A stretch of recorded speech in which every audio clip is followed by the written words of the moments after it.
Yo, welcome to the Kickback. This is going to be another fantastic episode. I think so. I think so. Is this the opening of our new month? Yeah. Week? Yeah. Okay. Mm-hmm. All right. So I guess this month's theme. Yeah. Theme is going to be actors. Yeah. Actresses. Yes. Anyone basically in the movie industry. Yeah. We could say. Mm-hmm. That's our theme for this month. But today, we got... I got Seth Rogan. Yeah. And John has Franco. Yeah. So it's our tag team episode, like I said. Yeah. If you're new, you don't remember the format. It's basically like Nick does, he covers somebody. Mm-hmm. I cover somebody. We'd cover something together. Guest or a random episode usually. Yeah. Where we just talk about what happens through the world in our local town through that month, basically. Yeah. Yeah, or just some random bullshit. The guests are usually random, I feel like. Yeah, just whatever comes out, comes out. Yeah, exactly. You know what I mean? Whatever they want to talk about. It's cool, it's fun. We slide to for some reason. That's what happens. Yeah. But that's actually pretty cool, yeah, to be honest. Yeah, they're good. I don't think we ever had like a disappointing guest or anything like that. You know what I mean? No. So I would say like the most disappointing guest would be my dad. Like last week. he was fast and gone. I'm gonna hit him with that. Fuck it. He was just fast and gone. He was like, "Here's my 3 minutes." Oh, that one, yeah. Yeah. Last week, whenever he should have handed you the trophy. We should have did that. I just took it in my room today when I cleaned the thing. Yeah. I need to get a shot of that video and for sure put that out. And the shot's gonna be my basketball trophy too. I'm gonna put like the off-camera shit where it's like, should you hand this to me? Do you want me to hand it? I'll hand it to you. Hell yeah. Because we got that. I mean, I'll put him up. Put him up, dude. I'll do it. Square up. For you guys, I'll do it. He'll put him up. And you too. I'll do it for you too. Okay, fair enough. Thanks, man. I appreciate that. Yeah. You got me a video? Yeah, it's good to go. It's up. YouTube? Yeah. I can see that. Mm-hmm. But before all that goodness. Yeah, before we dive in, and we'll mainly talk about a little early life, a little acting, a little allegations, a little nonsense. Yeah. Because I don't really look into, I guess, people's backgrounds and shit, so I think it's always cool. Yeah, now that we're on the podcast, that we do that. I was like, I didn't know this about this guy. Yeah, exactly. And you've watched him your entire life. Yeah. And then I had that kind of happen to me with everyone I researched, but specifically now Seth Rogan in this episode. There's things that I know now that I didn't know. Yeah. Which is always cool. Yeah. That's kind of like every episode for me. If it's a good thing, it's pretty cool. If it's a bad thing, you're like, oh shit. I mean, it's still pretty cool to learn new things, whether they're good or bad. Yeah. Who's to say? Not us. Not here, it ain't. I mean, we'll say it. We might be with them. We'll say it. We just don't take it that that way, Yeah. And then I think we'll close it on, a draft as our usual song of the week. But before that, we'll touch on the movies that they've also been in together. Give our favorite parts, favorite movies, favorite lines. I think we got a good thing going with this episode. Yeah, it's going to be a fun one. So, you'll learn a little bit about characters. I'm sure you guys, people that listen, grew up watching these movies. Mm-hmm. Obviously they're an iconic tag team duo. Mm-hmm. And, we're going to get in there, but not yet. Yeah. We usually, talk about our lives for a little bit. Our lives. Our weekend, I guess. Yeah, in case y'all didn't, you did care, I guess. Hey, we're in there, though. So. Sometimes it's interesting. Yeah. You go ahead. Okay. Saturday was the day for the finals of Champions League. Mm-hmm. Which, I'm in there. Yeah, I was in there. Liverpool versus Real Madrid. So, yeah. Okay, before we get there. Okay. Iris definitely wanted to do something. I love how this starts already. I needed to watch that game. For sure. I guess, our compromise and everything, we ended up going to Pop Stroke. So it's mini golf, have a restaurant there, a bar and shit. We played 18 We'll do holes. something you like to do. Yeah. And it'll have it there. Yeah. Well, I mean, it was fun. We did the mini golf. Supposedly, Tiger would design that golf course. I don't really know how factual that is or anything. He was like probably presented to him. He was like, "Yeah, that's pretty dope." Yeah. Can we I like to think I did it. Yeah. I like to think I played on a pro mini golf course. A pro mini golf course. And with that being said, Iris might be a pro because she hole-in-one won. She won on a hole-in-one? Hole-in-one. On a hole-in-one, she won. Well, I mean, we didn't keep score or anything. I said, fuck that. I was keep score. Shit, I had the camera going. I wasn't writing. You gotta make Iris keep score. Nah. Nah, that would have been some fluky numbers. But she did get a hole-in-one, which it was funny. I recorded it, and then it looked like it was going so off. So, whoop. I zoomed the camera into Iris. I was like, oh, dude, what? And then, I turned around, and then the ball was creeping because it rolls. It was crazy. So you got that video? No, I did. I got her saying, "Yo, it went in," but I wasn't recording at that time. Not the ball. I was kind of swerved away and shit. Yeah, but that's funny. It looked like it was way off, but that bitch rolled back. I was like, "Oh, you fucker." That's what's up, though. But hole-in-ones are fire. I'm gonna give her that credit. I didn't see it, so I don't know. Let the people be the judge. Let the people be the judge. I don't know where the ball went, though. She was still over there. Well, it was in the hole, but, I didn't see I don't know if a little boop, boop, boop, little taparoo in there. Some kid came up and was just hitting me up, you dog. Boop. Yeah. I'm going to give it to her, but, But. The public don't have to give it to her, No video footage. Yeah. Specifically there with the camera. Right, yeah. Hey, you didn't get it. That's funny. That's good. But it was fun. We played 18 holes. Yep. I thought it was pretty fun. After that, we hungry as fuck, so we ate while the game played. There? Yeah, we finished at the exact time, which was crazy to me because I wasn't really planning it like that. Yeah.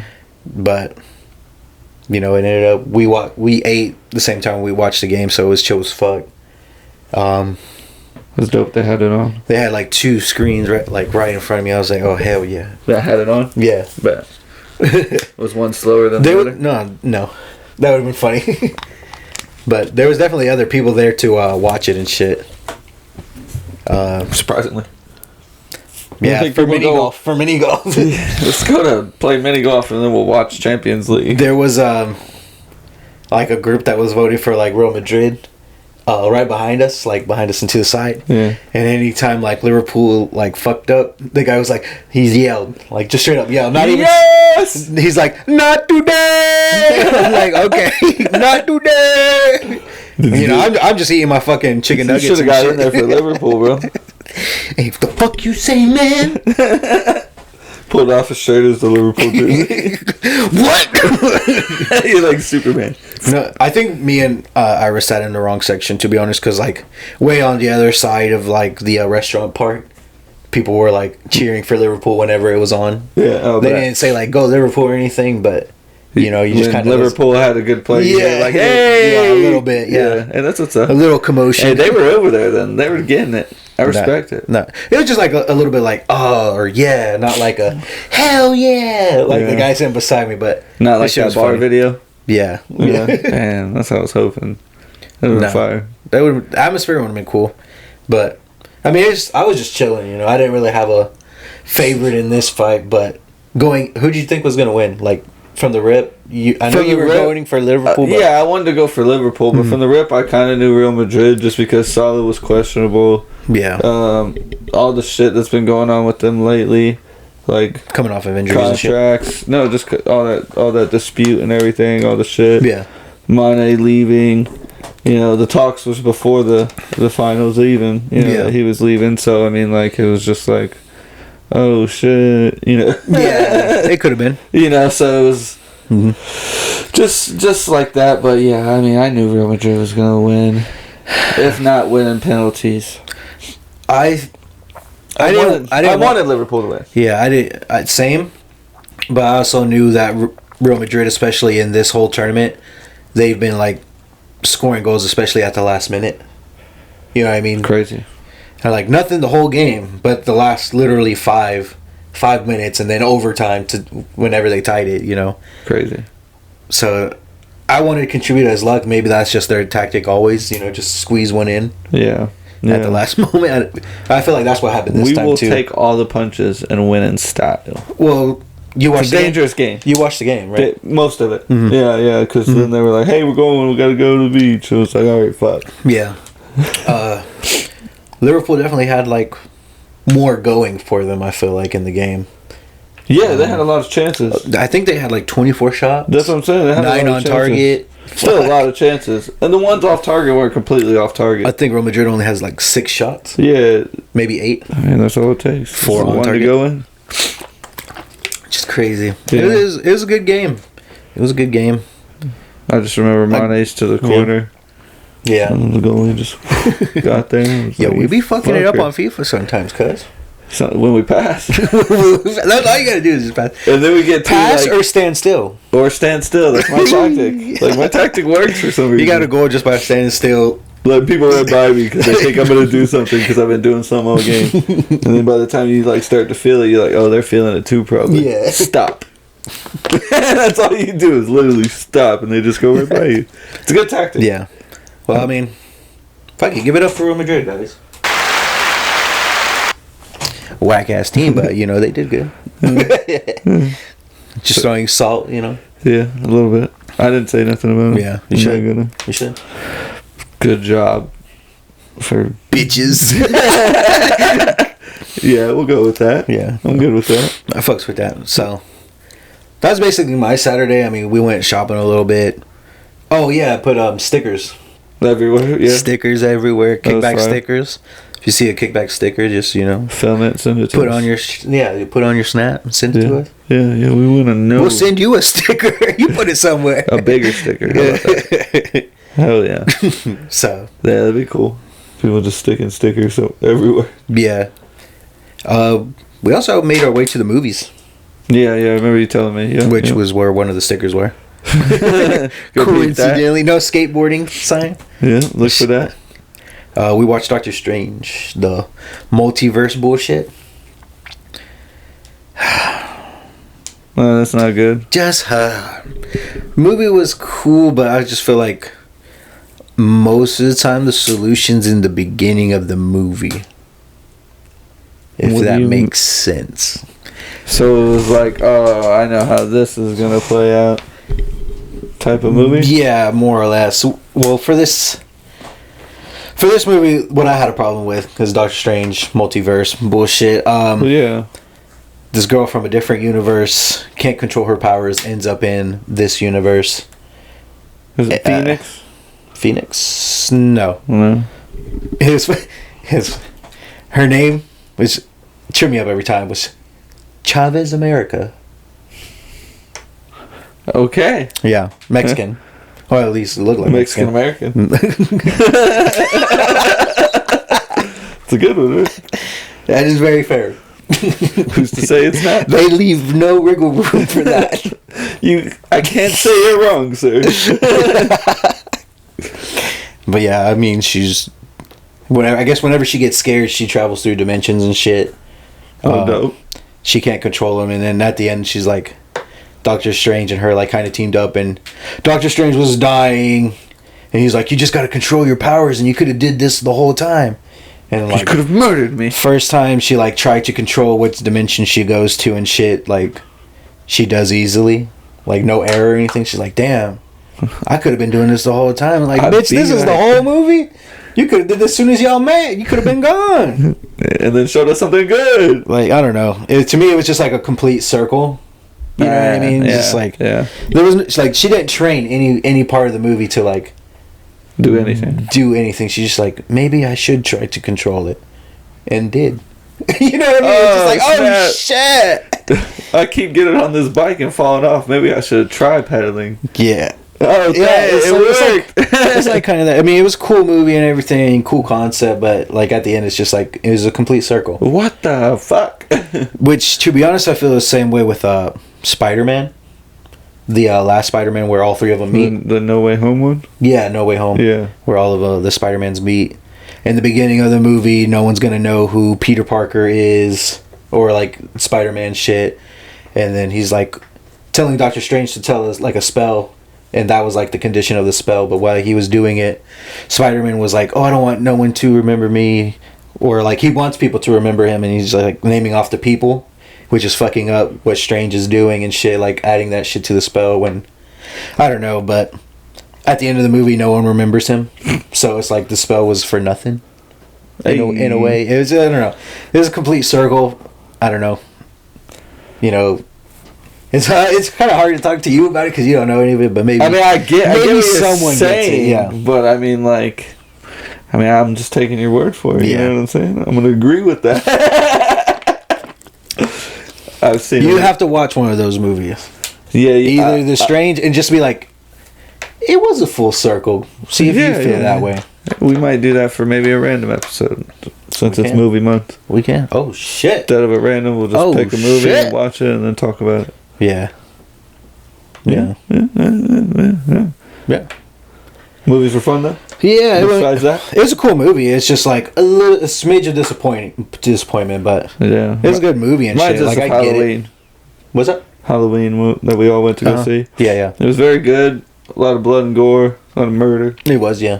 Till the end, then like they were like beating his ass, and he's like, "Not today!" And he starts beating everyone else's ass. Yeah. And fucking, Scream Queen didn't even get out of the fucking hospital. Mm-hmm. That was terrible. Oh yeah. I was like, "What?" Scream Queen. You're the one. It took a minute for me to know who you're talking about, but I'm there. Yeah, they call her that. Yeah.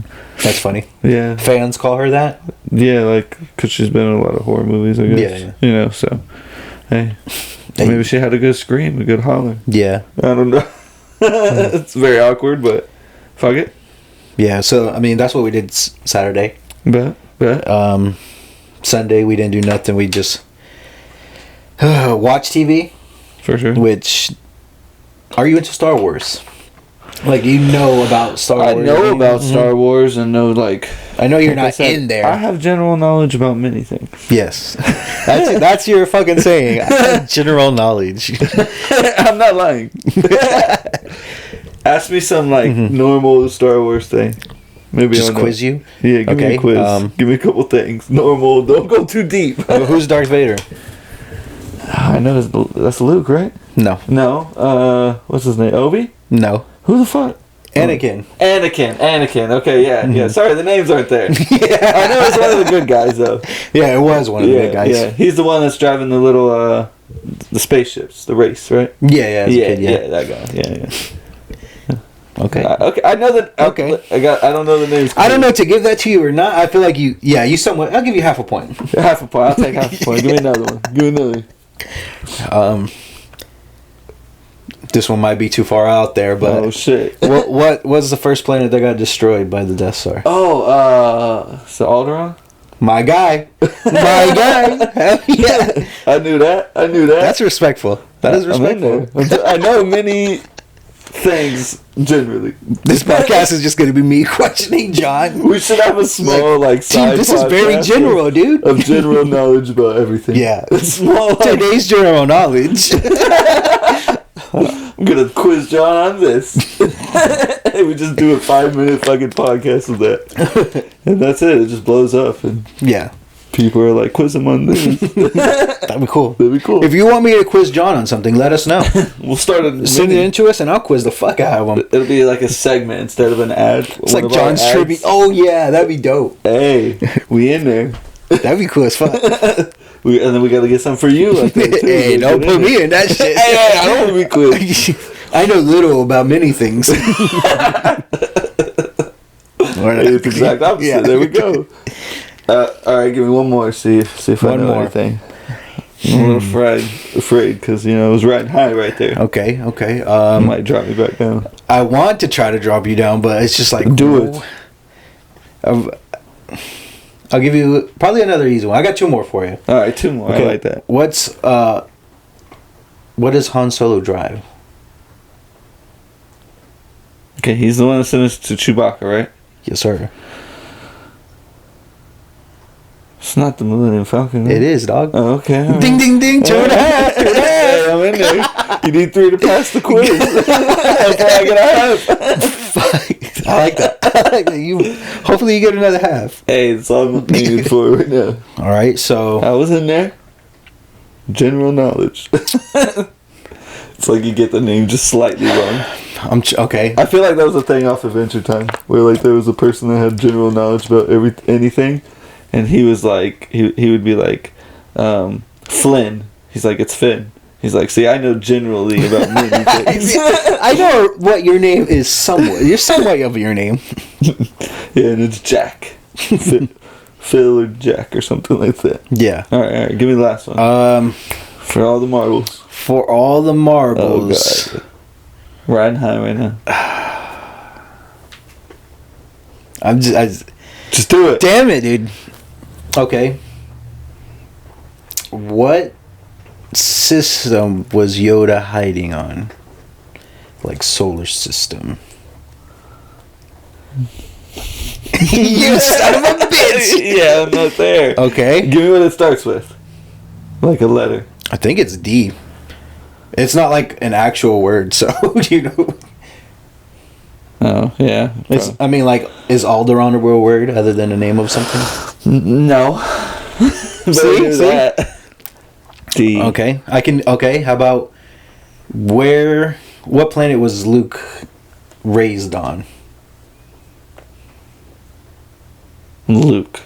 Yeah. Okay, is he the one that lived with Grandma and Grandpa and then they died? Yeah.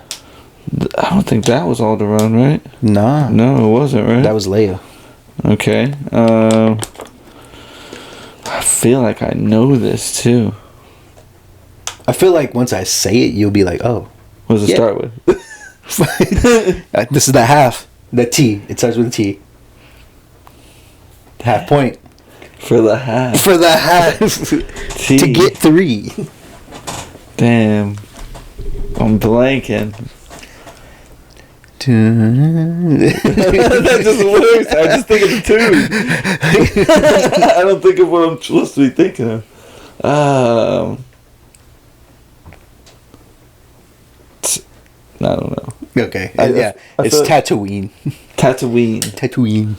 Okay, yeah, I wouldn't have got that. Yeah, that's too deep for me. Damn. You almost had 3. I almost knew a lot, but I only knew general. Very general, Don. That's very general. I knew general things. Hey, I didn't lie. Yeah. Well, I ask you, if you know anything about Star Wars, is it the Obi-Wan thing? Yeah, the Obi-Wan is a TV series that came out on Disney Plus. Pretty good or what? 3 episodes out. Pretty fucking fire. Binged them? Yeah, in a way. In a way. There was an hour break, but yeah. Well, they drop every week, so I watched just 2 and then waited like 3 days because I just barely watched it. So. Are they long like the Mandalorian episodes? Yeah. Yeah. Spoiler. I'm just going to say spoiler. Go ahead. Which I thought was dope as fuck. When Kenobi. Obi Kenobi fought Darth Vader in episode 3, which was the one that just came out. Yeah. Fire as fuck. I mean, Obi didn't really want fight or anything, but Darth Vader was, I don't know, he dragged him through fire, like held him down in fire. He was kicking his ass? With the Force. Yeah, Darth Vader was doing that to Obi. I was like, oh shit. Hell yeah. How ironic. I fucks with that. Yeah, well, I don't know, that scene, it was just like, holy shit, I'm in here. You should watch it. Just episode 3. Hey, I mean, that could be the thing we watch. I don't know. Hey, man. Whatever Nick picks. This is Nick's time, because it looks cool. like it's gonna be Marvel or Star Wars, and I'm there for. Well, I'm more into Star Wars than Marvel for sure. Pick a good one then. For that episode. Yeah. I don't care if it's 3, 4, 5 episodes. Just pick whatever. Yeah. Well, that way I'll watch it throughout the week. I'm sure Mariah will like that. That's all I had to really say. Well, that's all I did Sunday, and that's really kind of the sum up of my draft. Kind of long-winded. Yeah. I told you, I kind of remembered. I kind of wrote it down. I knew I was going to talk about this time. Hey, we got time. Yeah. Well, this is going to be a long one for our... Yeah, I know you did shit in Daytona. Yeah, we went to Daytona Friday. We kind of chilled here. did a lot of laundry, kind of got everything ready to go. That's why we didn't really chill, because I know we talked about chilling Friday, but yeah, no, that was the day we started packing that night and doing everything. Yeah. Saturday, I got everybody up at 5:30. Early as fuck. Early as fuck. We took off. We got up there. Yeah. 10, maybe 9:30. So 3.5 hour drive. Could be worse, I guess, but that's kind of a long time. Yeah, and then not the usual drive. Had breakfast with parents at Denny's, and then went to the. Of course, it's gonna be like that this episode. If you want, we could take a break. If you know, no, okay. Fuck it. It just throws me off every time I hear it. Then when we got to the hotel, it was nice. Look out right at the beach. Nice. Probably like you gotta love just staring 15 at the beach. feet from the beach. Like literally, you didn't even have to cross the road. Yeah. And it's nice because it Daytona's on the west, so east. Sorry, sorry. So it rises there. What do you mean rises there? Like on the sun? Yeah. So it's nice to get up and watch that. I always do it the last day we're there, because I got to drive anyway, so I want to be up. Yeah. And then that day we swam in the water a lot. It was mad fire. How that's the first day you were there? Yeah, right? Saturday. Yeah. You know how I'm like sketch about all that, like just water in general, like that. Like, something bit me. That's one of my fears. Is that what you're like kind of talking about? Like those vibes? Yeah, those vibes. Yeah. Really? So, yeah. But once you're there, you don't think about it because you're just having fun. So I was like out there like neck deep. Yeah. Just vibing. Oh, I'm in there. Yeah. Yeah, just going with the waves, really. Yeah. And those are waves out there. Yeah. Usually Fort Myers Beach don't have. They got small waves. Yeah. But on that, east side. Waves. Actual waves. So then Sunday's when everything broke loose. So broke loose. Yeah. So that we're finished Saturday. Saturday we got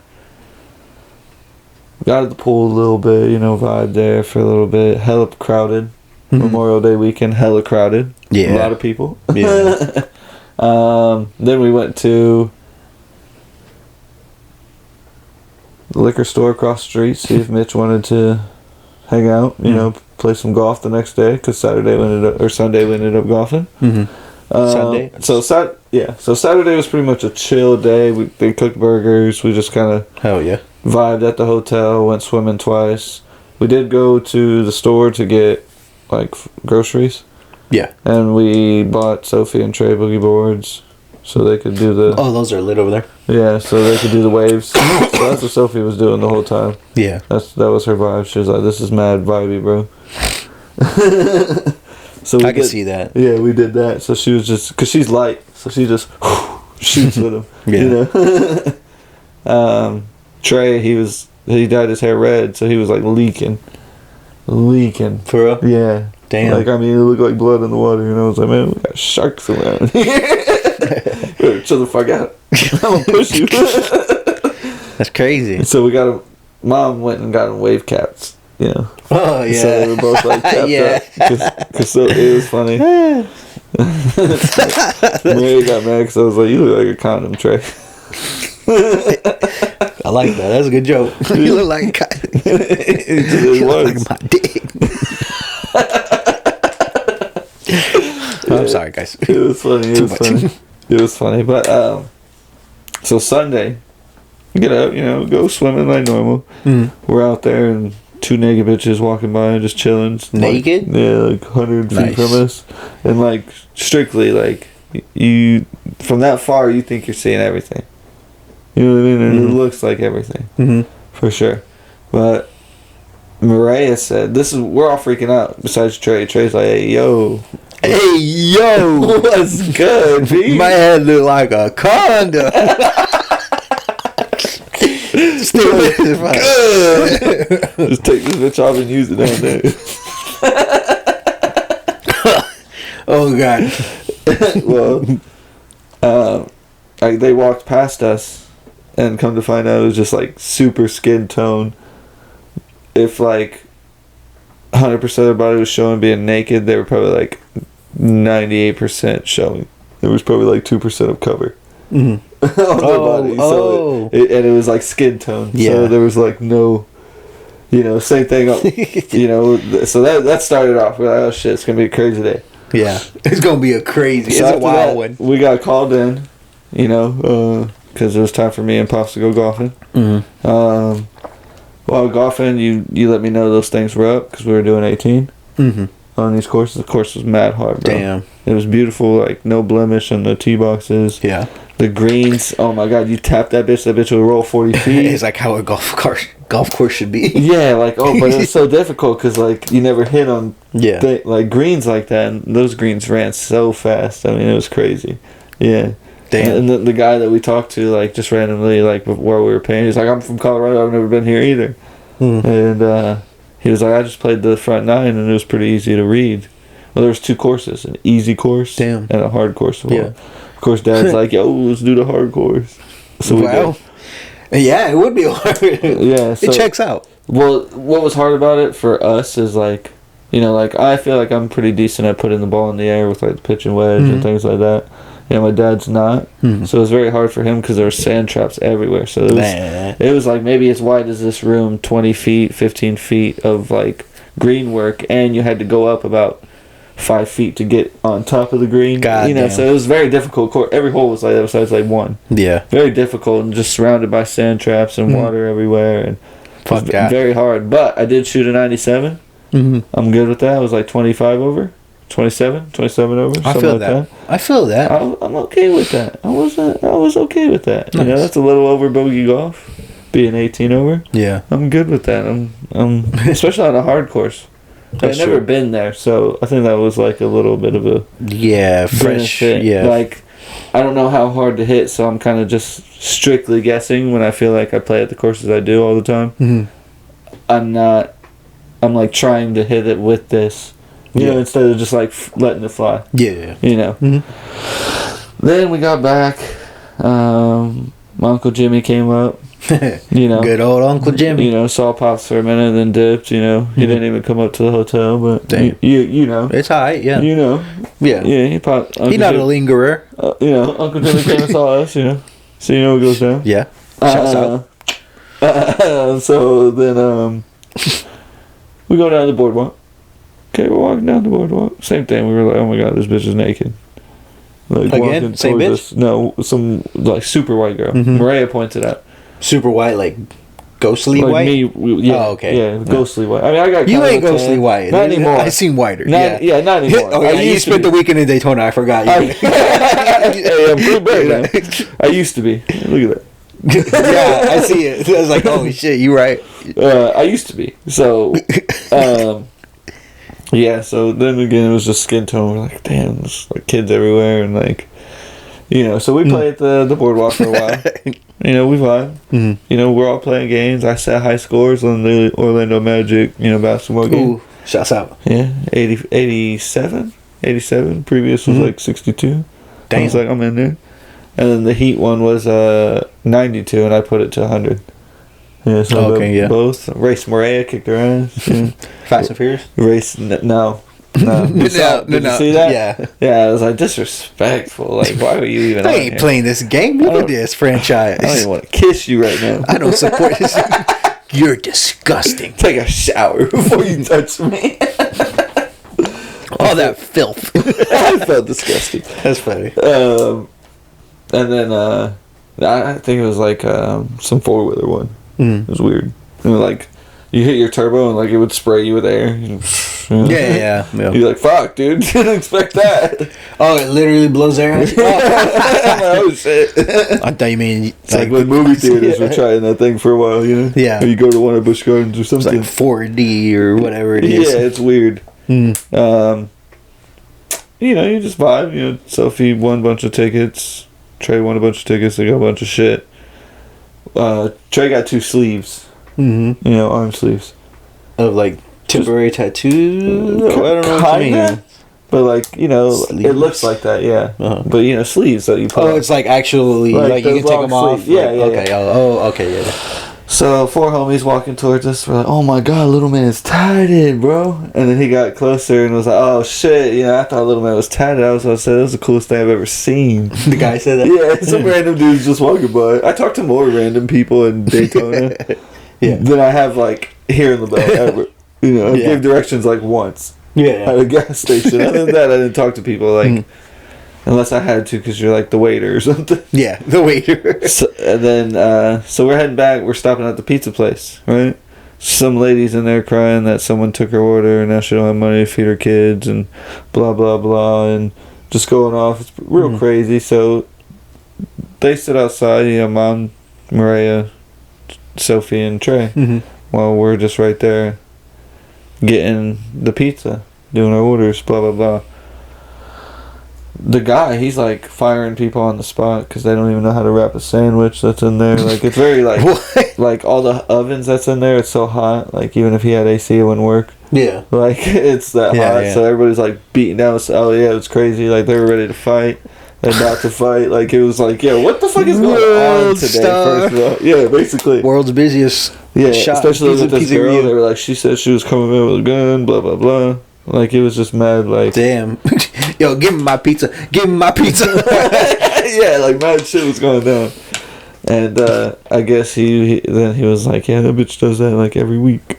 I was trying to get some free pizza. What the fuck? So it was pretty wild. Was it good pizza? No, she dipped. No, it was a good pizza, though. Oh, for sure, actually. I mean, shitty as fuck. But, when the shitty food for some reason hits hard... Yeah, like, it was like mad grease, and it was just like, damn, this cheese pizza fire. Let me eat another slice of that. Yeah, it was definitely different pizza. I'll put it that way.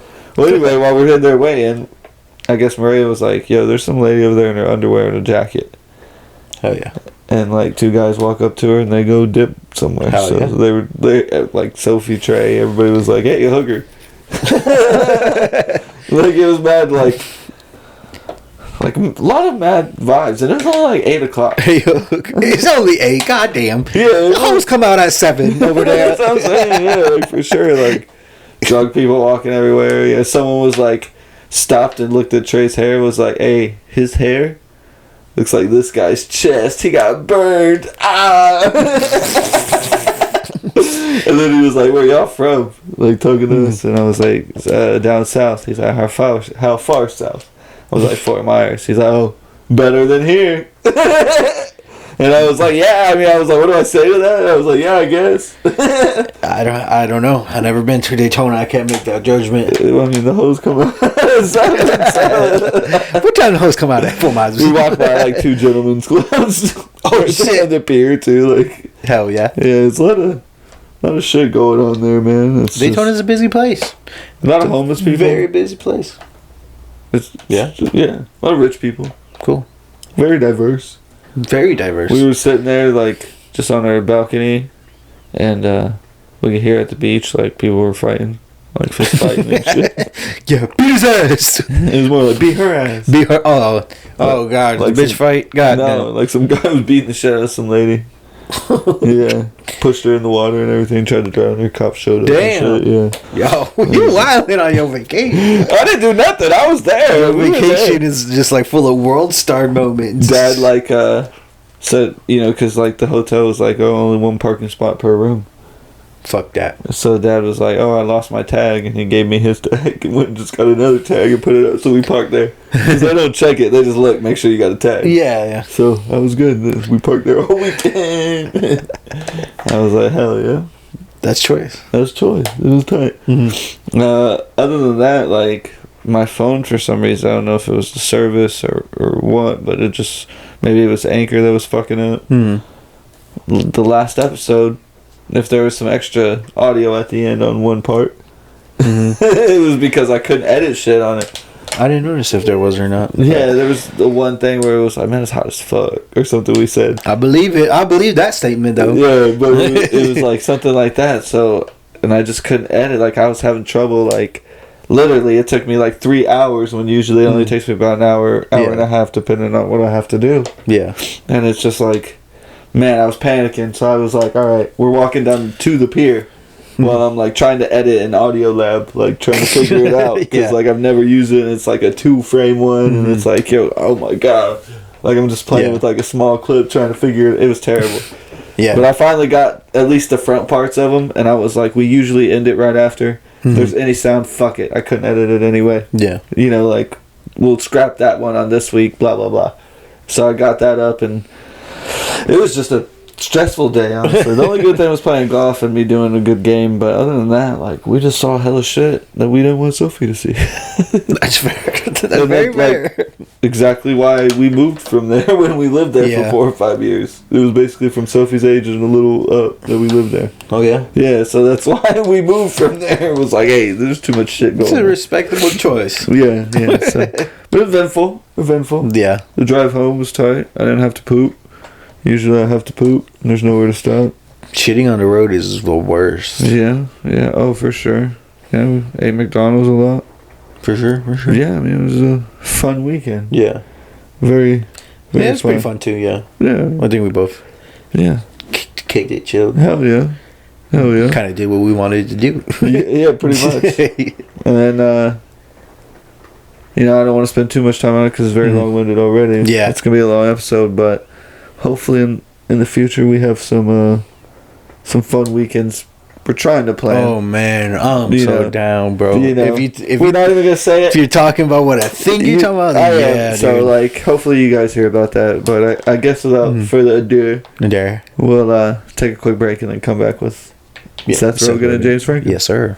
All right, we'll be right back, guys. What's up, guys? We're back from that break.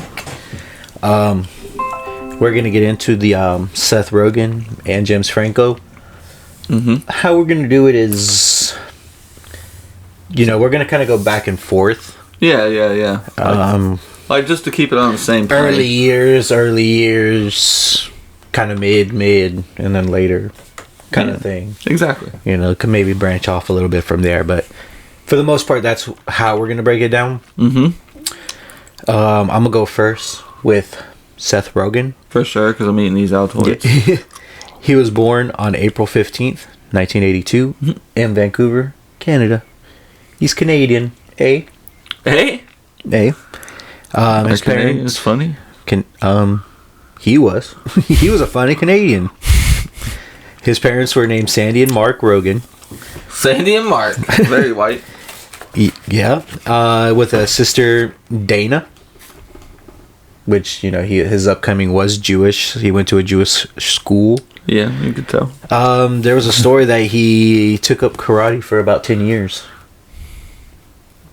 I say nay.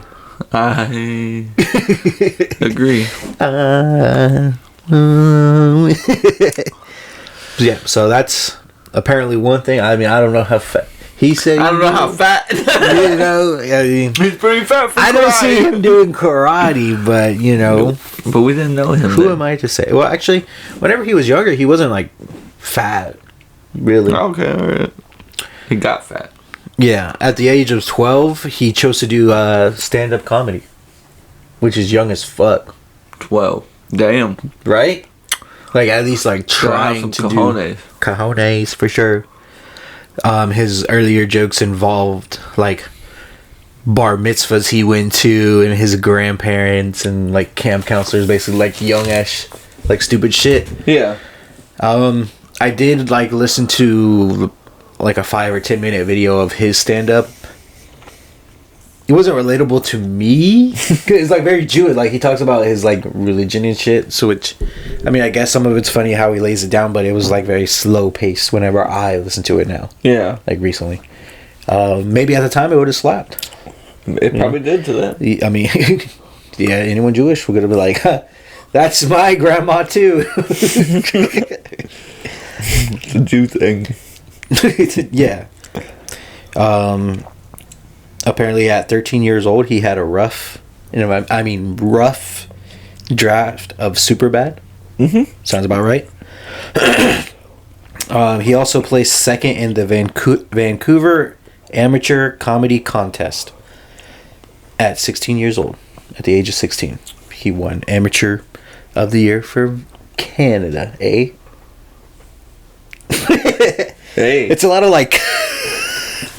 I feel like a lot of comedy contests in Vancouver, Canada. Say that 5 times. Very long-winded. Comedy cog. I'm not even gonna try. Yeah. Also, around this age, his parents stopped working, so he kind of had to step up and care for them himself. So did they get ill or something? In his, I don't think they get ill. Maybe like laid off. In his, I don't know exactly. Maybe it's a Jew thing. Maybe it's a Jew thing that you just stop working whenever your son becomes a comedian. Jew, let us know. Eh? Hey? Yeah, only if you're Canadian. Only if you're Canadian Jew. I was like, oh wait, that's Don't Canadian. talk to us if you're not a Canadian Jew. Fair enough. American Jews, you're too crooked. Also, around this time, which is where I might like have to wrap it up. Also, at this time, Seth landed a role in Freaks and Geeks, directed by Judd Apatow. Mm-hmm. That's where he met Judd Apatow. Yeah. Although Freaks and Geeks only lasted one season and got poor ratings and views, Seth decided to work along Judd Apatow in movies and really writing and kind of just creatively kind of. I got a little fact in there. Yeah. And I'm pretty sure this is where you'll jump in. Well, this is what I got a little fact. Just Judd Apatow and Seth Rogan. They're roommates in college. Yeah. Yeah, you know, and that's probably exactly when you're saying they started to like, oh shit, Superbad could be a great idea. Yeah. Let's get it going. Yeah. You know, let's throw it in, and it took them 7 years. Yeah, that's a long time for a movie. Yeah. And the only reason they didn't play the main parts is because they got too old. So that's why they got Michael Cera and yeah, Seth or Jonah Hill. Seth Rogan, I was gonna say. He was in it. Oh, he wasn't. He was a cop. Yeah, which I'm sure we'll talk about later. So I don't want to step on it. But yeah, okay, all right. For the early life of Franco, you know, he was born in April as well. Oh shit, that's cool. 19th in 78, so 4 years earlier. Oh shit. His mother was a children's book author, right? Cool. And an occasional actress, which I don't know. Maybe just like sometimes she's like, I'll go an extra, be an actress. Yeah. Sometimes she's like, no, it ain't for me. Yeah. I'm gonna do this. I don't know. His dad just owned a little business in Silicon Valley. Oh shit. You know, so you know they were in there. His father was Portuguese and Swedish. All right, and his mother was like a Russian Jew. Nice. Yeah. So he says, "Hey, I'm Jewish."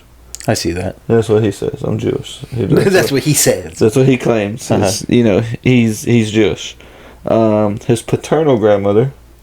Don't ask me what that means. I don't give a fuck. Didn't care to. I'm pretty sure that means his grandma from his dad. Okay, there we go. Not his mom. Okay. Or maybe the other way around, you know. His papa. His papa. That's why it's paternal instead of maternal. There you go. We break shit down. One way or another. She was a published young adult book author. So she wrote porn. is my that's novelty porn. Franco's mom, you said? His maternal grandmother. Oh God. Yeah, his maternal grandmother owned a prominent art gallery in Ohio. Oh, nice. Called the Vernay Art Gallery. Very fancy. Don't know what that means at all. And his maternal grandmother also served on the Jewish council. The Jewish Council. Yeah. Yes. The National Council of Jewish Women. Ooh. There you go. Even more in there. You know what I'm saying? So very respectable. Very rich background, I would say. Very rich. We're gonna expect you to do things. Wealth. Rich. We're gonna expect you to be somebody. Yeah. You know, type of upbringing. He can even write porn, bro. Yeah, he's got. That's our standard. I'm glad you brought up Superbad and you kind of remember the movie. Right? Yeah. Yeah. Okay. So, you know, Franco has brothers, Tom and Dave.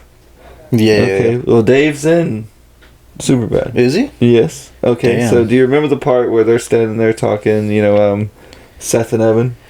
That's why they're named, Seth and Evan. Evan Goldberg and Seth, or Seth Rogan. Yeah. The scene on the soccer field.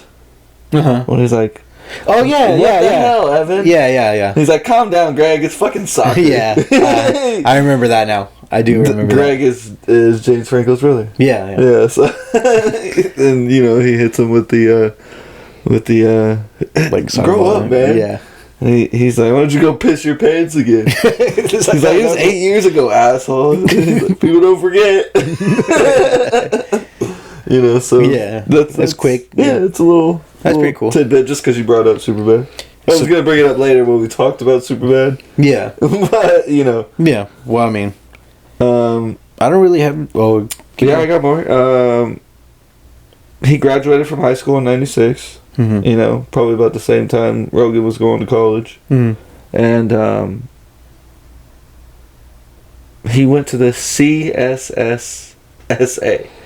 Okay, so this one I had to look up because I was just interested, because I was like, it's Franco. Yeah. Like, what was he doing? But it was California State Summer School of Acting. Okay, so that, I don't know if that's prominent. Very respectable. He also went to UCLA, which I'll touch on in a little bit. But he went there for theater. Okay. Obviously. Yeah, and this is the summer of high school, maybe being senior year. His senior year, he did get arrested for pretty much like graffiti, underage drinking, being a part of a group that stole designer fragrances from stores and then selling them to people at school. That's crazy. That's crazy. He basically was like, became like a ward of the state. And was like, like going in front of a judge and everything. Was like, the judge was like, all right, one more chance, motherfucker. That's all you get. And Franco talks about it in interviews and was like, hey, I just didn't know what to fit in. I wasn't me and myself. I was just trying to fit somewhere, blah blah blah. And, he was like, I was so pushed to get all these good grades. My parents wanted me to be somebody, blah blah blah. Like, that wasn't me. Okay. So later his parents paid so he could go to UCLA. He studied an English major for a year and then dropped out. He was like, fuck this school. UCLA ain't it. Yeah. And then he started to pursue an acting career and studied under Robert Carnegie at the Playhouse West, which is kind of prominent from what I've understood. But almost everything that you look up these days that is kind of on Google kind of has a following, so to say how much of it, I don't know. It could be like our local Firehouse Theater thing. You know what I mean? So after about 15 months, he got his first gig. And it was in a pizza commercial. Oh yeah, with a dancing Elvis Presley. Would you like to see this? Yeah, I would. Okay. He wasn't David. He wasn't Presley. He was dancing beside it. What's really funny is he has literally no part. So a couple seconds, I'm guessing. You see him. All right. He appears. I don't think he talks. So it was just a funny commercial that I was like, what is going on? Is this what Pizza Hut did back in the day? And you can already see that it's fire, right?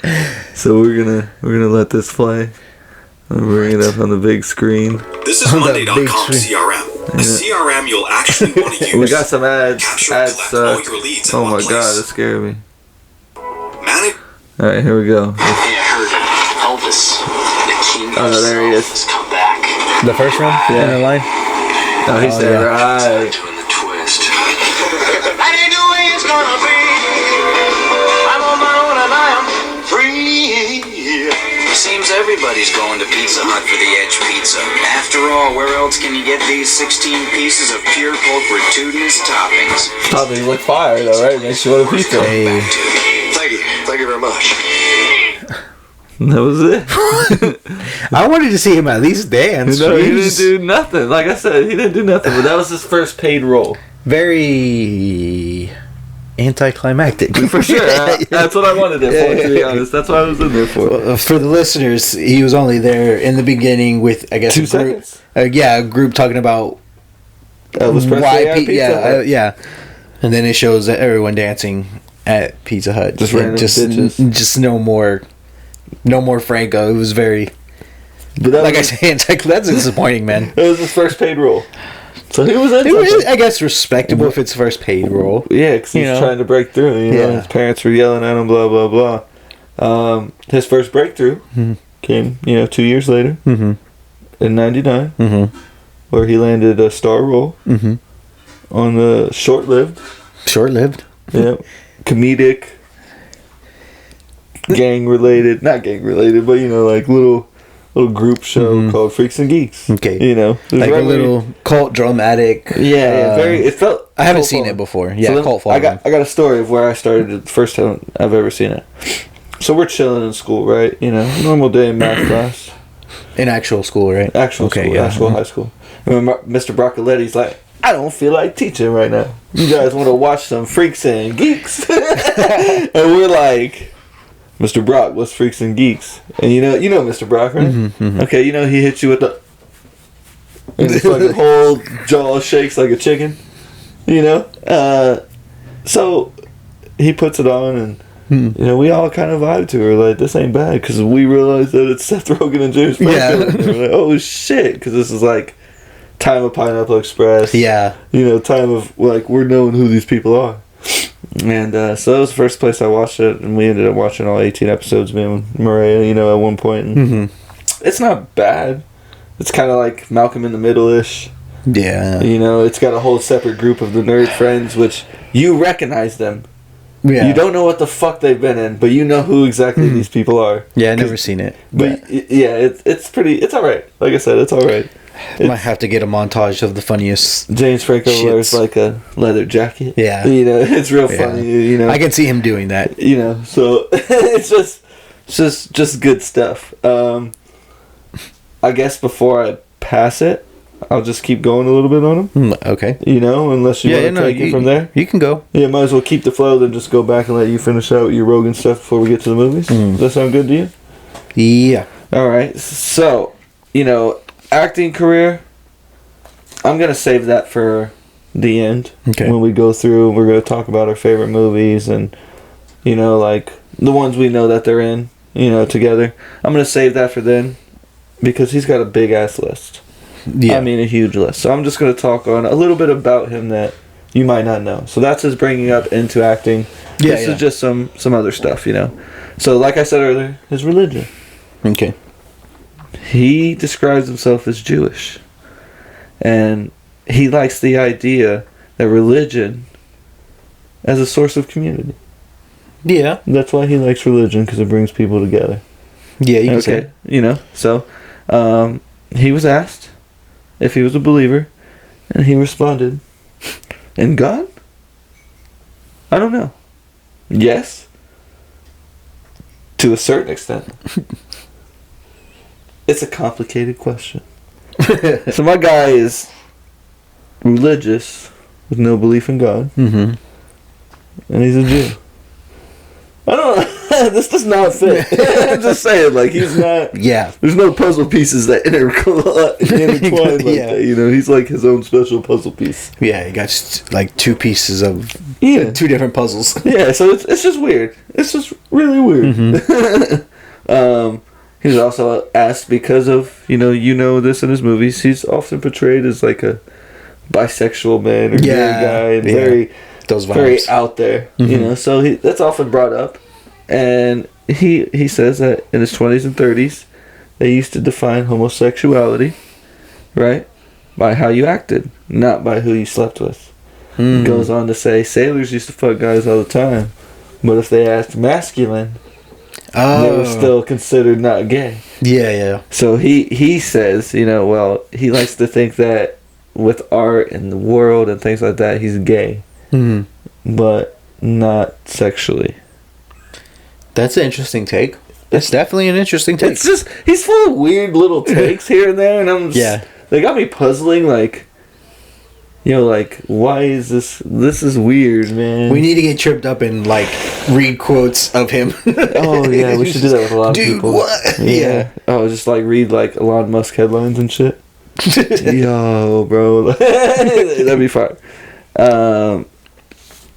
Education wise, like I said, he studied at UCLA. He was an English major. He was studying to get his PhD. He also went to Yale. He attended Rhode Island. He attended a bunch of colleges because he could never stick. Like, he didn't want to do it, but he had to do it. Kind of like, it was like, I got to please my family.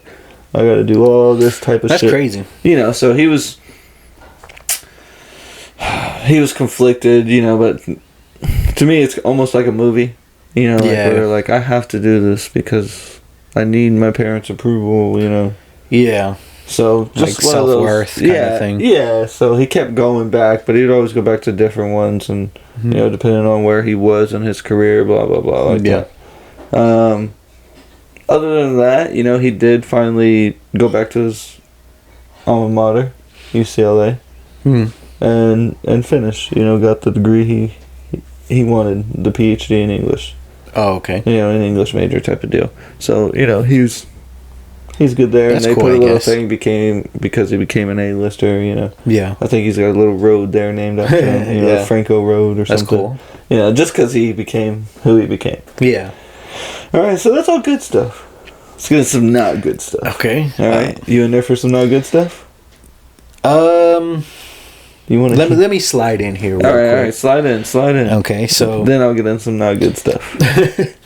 as I said, you know, Judd Apatow and Seth Rogen kind of teamed up to,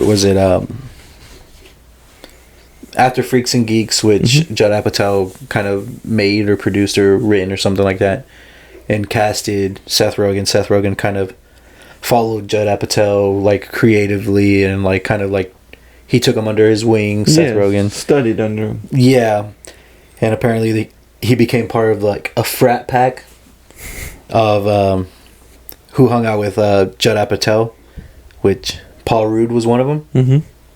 Rudd? Yeah, Rudd. Oh yeah, fucking autocorrect. Paul Rudd, man. 2 Ds, nah. Fucking this autocorrect. don't work. Talk to Tex is a bitch. And can you guess one other person? Was it James Franco? No. What does it start with? S.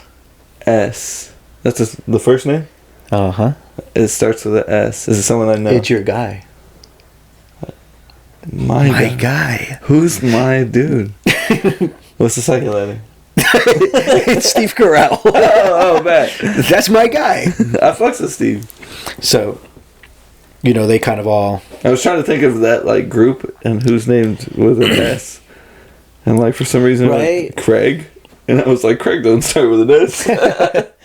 Right. You know, Apatow kind of became an important figure in Seth Rogen's life. He kind of challenged... In our lives. Yeah, even in our lives. With the movies. Yeah. He challenged, like, Rogen in... to create 101-page ideas for movies. 101-page ideas for, like, movies and shit like that. Yeah. So, like, actually, like, kind Just of pushing ideas. them a little bit. Yeah. Yeah. And, so that's kind of how Seth is transitioning from comedy into writing, into acting, into, like, producing and all that shit, which he's known for now. After Freaks and Geeks, his first directed film was 40-Year-Old Virgin, which was Steve Carell. Steve Carell, So, he's in there. you know, they were kicking it. It's a good movie. And that actually, yeah, it grew a name for himself. Like, people really fucked with it. That blew You know- Steve Carell up, even though he was on The Office. Yeah. They said after that came out, he was being recognized on the streets. So, you know, the shots of The Office when they're in New York, that was because they had to push so many people back. Damn. And that was just the people that didn't care. You Yeah. know? So there was a lot of crowds, like, everywhere he goes because of that movie. 40-Year-Old Virgin. Mm-hmm. So, Yeah. and that was like 2005-ish? I think it is a main movie for him. I mean, Yeah, it's like, his first big one. yeah, I mean, Yeah. the other ones aren't really Nope. They haven't really made a noise, I would say. In The Office, it had a little following, but it wasn't like it was season to season until like season 4 when it really like people were dedicated and it became really like a important staple of TV comedy. Which after, because 40 Year Old Virgin, like you said, took off, it elevated Steve Carell's life and also Seth Rogen. Seth Rogen was kind of, a lot of people were backing him like, yo, he's doing good shit, he's producing good shit.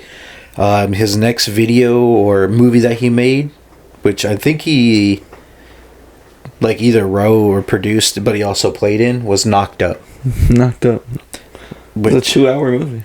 I haven't seen it, to be honest. No, I haven't. It's okay. I know it's like a one night stand and some bitch gets pregnant by Seth Rogen, but that's all I know about it. Yeah. It's kind of. I mean, it's got its funny moments too, and it's not the comedic. It's not 40 Year Old Virgin. I could say that much of it right exactly. now. There you go. Yeah, it's not Pineapple Express. It's not those. It's its own category, but it is a good movie. And it's funny. It helped him like establish himself as an actor at that point. He was already like a producer, writer, whatever it is, but he's like getting into acting with that one. Knocked Up took $30 million to make and made $219 million. So that's a big gain. Yeah, people were like, I fucks with it. Yeah, if you ask me. And very quickly after Knocked Up came, Superbad the movie came, which fucking money, cash money. I have a lot of Superbad thoughts. We can hit on Superbad when we get there. It's like I said, it was good numbers, and at that point, Rogan became an actor, producer, and just very, I don't know, prevalent, I would want to say, in the movie industry. Known, like, hey, this guy's coming. I mean, if you're looking for comedy, this is the guy. Yeah. Almost, I want to compare it to something almost kind of like how Peele is becoming. Yeah, I think Peele has a little bit. Peele has a little bit more to go, in my personal opinion. Oh, for sure, but that's the same trajectory. It's kind of taking off. Hey, I started on something small. Exactly. Instead, I acted and wrote, and he just kept going, kept going. Same vibes for sure. I would say, Peele though, while he does ride with Key, is more solo. Like, I'm gonna produce this. I wrote it. Like, I don't need the help. So like, his trajectory is going the same way, just without the help that Rogan got. Steve. Yeah, but same thing. Like, so I just kind of wanted to base it in case there are a little bit younger listeners that didn't get the Pineapple Express, that didn't get till later. That's a good reference point. It's like how Jordan Peele's doing now. Yeah. But I will say this: I think Jordan Peele's put out more hits right away. Yeah. Right away. Then like this would be the time where he's making Superbad. Yeah. But he's already put out really good horror type of movies. So. Yeah, I get you.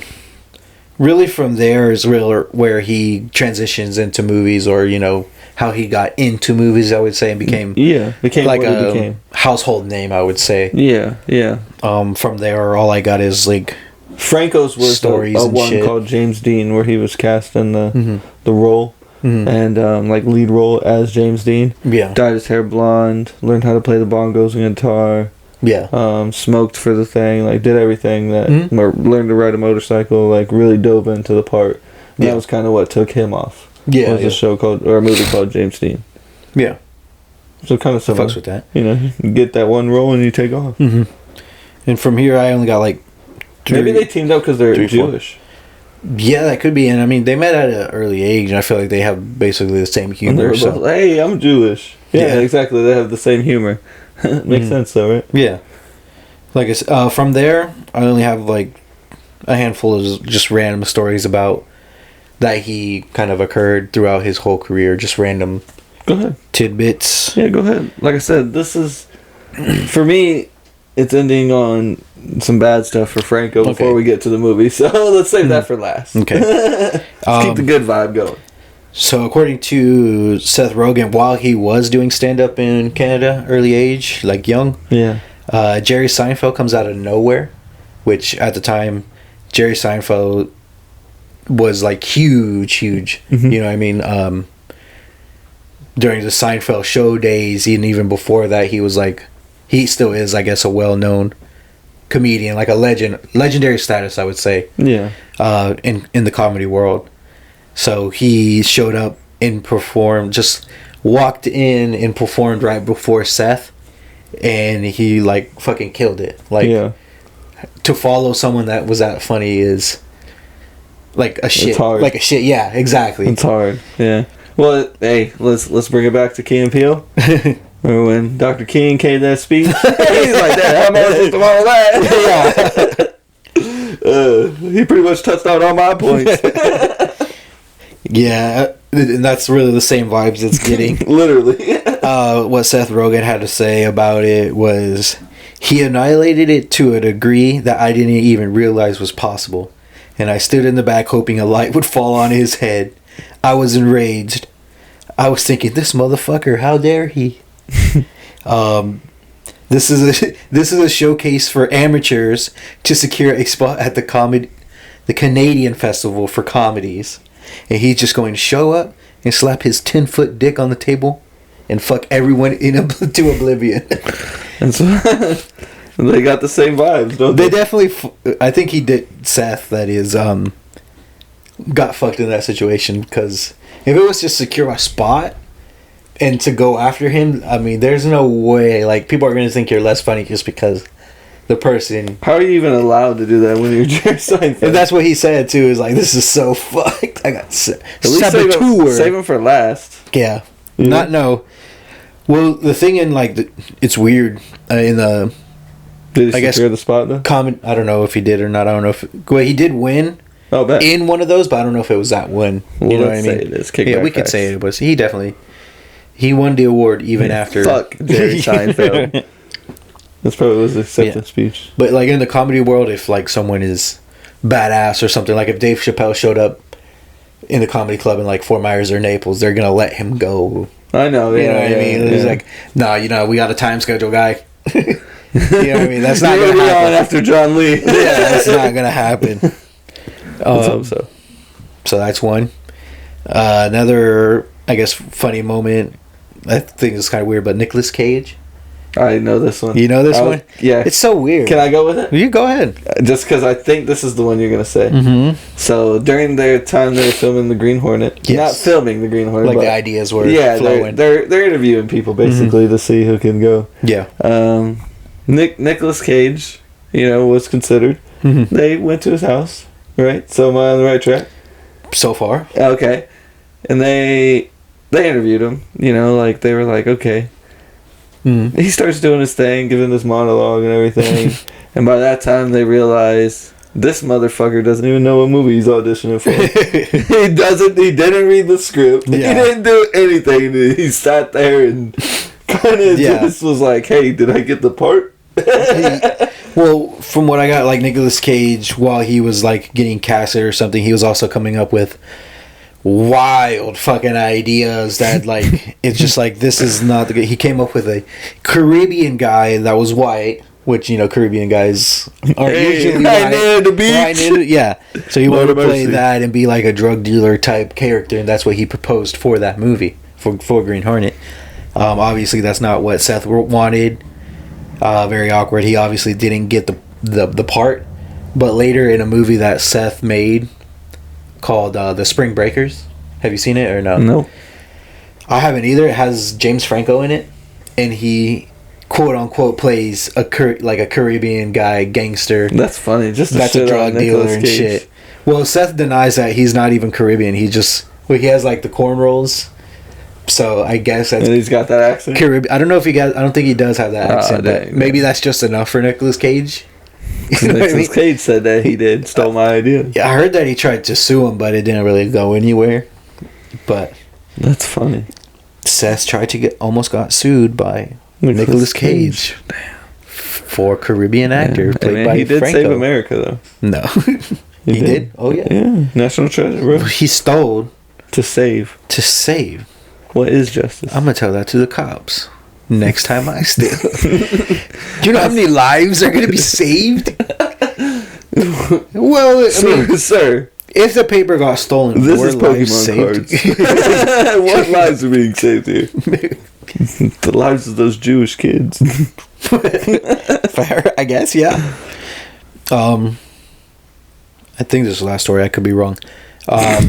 Seth makes jokes about Kanye, like just like making.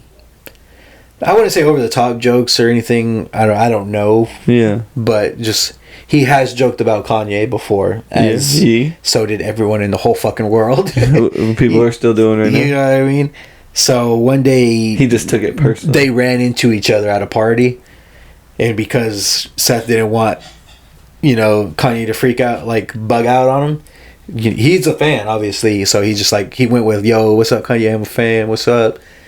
And somehow it went to the point where Kanye took Seth and Seth's wife into a van and played unreleased music for them for 2 hours. Oh, I do remember hearing that. For 2 hours, my guy. He talked about it like it was like the dopest thing ever. Yeah, it would be cool, but I don't know about for 2 hours. That's a long time. They probably smoked. That's the only way you would keep me in there. For 2 hours? You're not taking me in your van with all your bodyguards for 2 hours. I don't know what's happening in here. Hey, he was like, "You want to hear something? Come to my van, man." And I guess like till this day it's still unreleased music. I'll bet. So he heard something that no one else heard before, so that'd be cool as fuck, right? That's Yee, bro. Yeah. Of course it is. Yee. Yep.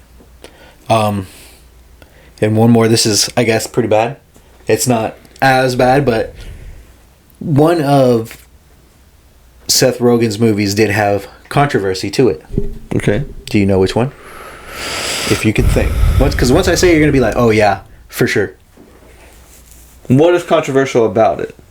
Everything. Is it the interview? It is the interview. Okay. Right. We have a winner. General knowledge.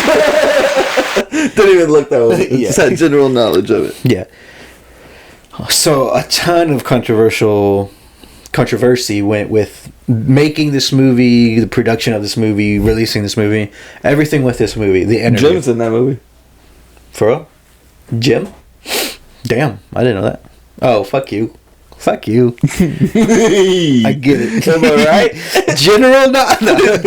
General knowledge. Just anytime you're right about anything, just general knowledge. You should just put a little we should have a thing. Yeah. Where I just go, general knowledge. And you hit it every time. There we go. But, I mean, it caused huge controversy because the plot of the movie is that, like, a producer and an interviewer on an entertainment show. The Eminem's gay. That's what it is. That's the controversy. If that part fooled me, to be honest. Yeah, everybody Googled that. But Kim Jong-un, the leader of North Korea, liked the show when the CIA, I guess, honeypotted them to kill the leader of North Korea. Which someone in Korea honeypotted them to do the same. And that's the movie plot. And obviously in the real world that has real world consequences. Because obviously our relation with North Korea is not that good. So when North Korea found out that there was a movie about him being assassinated and recruited by the CIA, you could see how that could cause some problems. Almost cause a war. Hell yeah. So, North Korea did in fact kind of threaten America of war if they did release that movie. So it did take a long time for them to get everything okay. So much controversy that a lot of major theaters did not play the movie during release. That's why it was on Netflix. Mm-hmm. It went straight to Netflix. Yeah. Major distributors didn't want to distribute any part of it in any kind of thing at all, really. Yeah, like just, at all. Just didn't want their name dragged through the mud like that. Some people... Well, Seth quotes it as just a horrible experience. Some people interpreted the movie as a declaration of war between two countries. It was so wild that people blamed Seth and Franco for almost starting the war. The studio even gave them security just in case anything happened to them. Either North Korea send someone or someone on the streets just be like, don't start this war and just end them, I guess. Don't start this war. Fair enough. Are margaritas gay? Dave. And, Franco was also involved in that controversy as well. Maybe that's why he played Dave. Because his brother. So, I mean, that's really all my stories, just to wrap it up. Yeah. We'll touch on that movie, obviously, too, because it's got some great quotes. Yeah. It's got one of the greatest long-winded quotes ever. Yeah. Are you going to do it like, well, I'll just end it here. And to this day. Seth is still in films, just not super active, I would say, for the most part. He does have companies on the side. He's more pulling the Snoop Dogg. Yeah. What I mean? He's around. He's running shit, not like the runner. Yeah, but he's just vibing. He also has he's invested in the marijuana industry, obviously. So, I mean, he's even created or wrote a book called Storytime about his life and funny random stories like the ones I just said. Yeah. He also has a podcast called Storytime, which, from my understanding, it's just people that write stories and send them for him to read. So, not that great. I mean, I haven't checked it out. Maybe we should write a story and send it to him. Maybe that'd be cool. The Kickback story. Starring the Kickback. Yeah. So, without further ado, you can end it on a bad note. On a bad note, we're gonna end it. We're gonna end this little part before we get into the movie part. Franco had a number of allegations, accusations, and lawsuits. Rip. All pretty much sexual misconduct. Yeah. Yeah. So, I'm not going to get into all of them, but 2014, a 17-year-old posted screenshots of them DMing each other on Instagram. Okay. It even, she didn't believe that it was James Franco, obviously, and James Franco kept sending pictures of, himself to prove that, yeah. She'd be like, what are you doing right now? And he'd be like, go check a live stream of me. This is what I'm doing. Yeah. And he's like, this is what I'm wearing. Sending pictures of the same shit, And they were like, let's meet up in a hotel room. Well, he was, yeah. Yeah. This kind of, blew up. Yeah. Because the messages and everything. Though his actions were legal. This was kind of the first, not the first, but, one of the first big things that came out. Where it started to slope for him. Where he was like, oh, now I can see all these others. You know what I mean? But the legal consent age in New York is 17. Oh, okay. So he did nothing wrong. That's something good to know. But they were... The huge age gap is really what was, being drugged through the mud. It's kind of like when you, He had to be at least 30. Get the senior that's dating the freshman girl, and you're like... No, it's worse than that. She's a slut. Type of shit. That's where you go from there. Type of stuff. But mostly on Franco, not on the 17-year-old. So he finally gave a tweet, after all this, and says, "I hope parents keep their teens away from me. Thank you." After all that, because of all the backlash and everything, so he kind of made it worse for himself. Oh yeah, that's not a good thing to say. He said he later stated that he was embarrassed and learned his lesson. Yeah. 'Twas not the case. Was not the case. A former girlfriend, right? Violet, Paley, whatever, accused him of forcing her to give him head. Okay. In the car while they were dating on several occasions, while other girls, actresses said the same thing on movies and things like that. Yeah. The actress name is Ali Sheedy. Don't know what the fuck she looks like. Never heard of her. Yeah. Maybe if she would have assumed it, she might be more prevalent. No. Hey. I'm kidding. It's fuck. It's Harvey Weinstein vibes. It's a little Monica Lewinsky-ish, but in 2018, the Los Angeles Times reported that 5 women accuse Franco of sexual misconduct or like inappropriate behavior during the period when Franco was serving as like an acting teacher.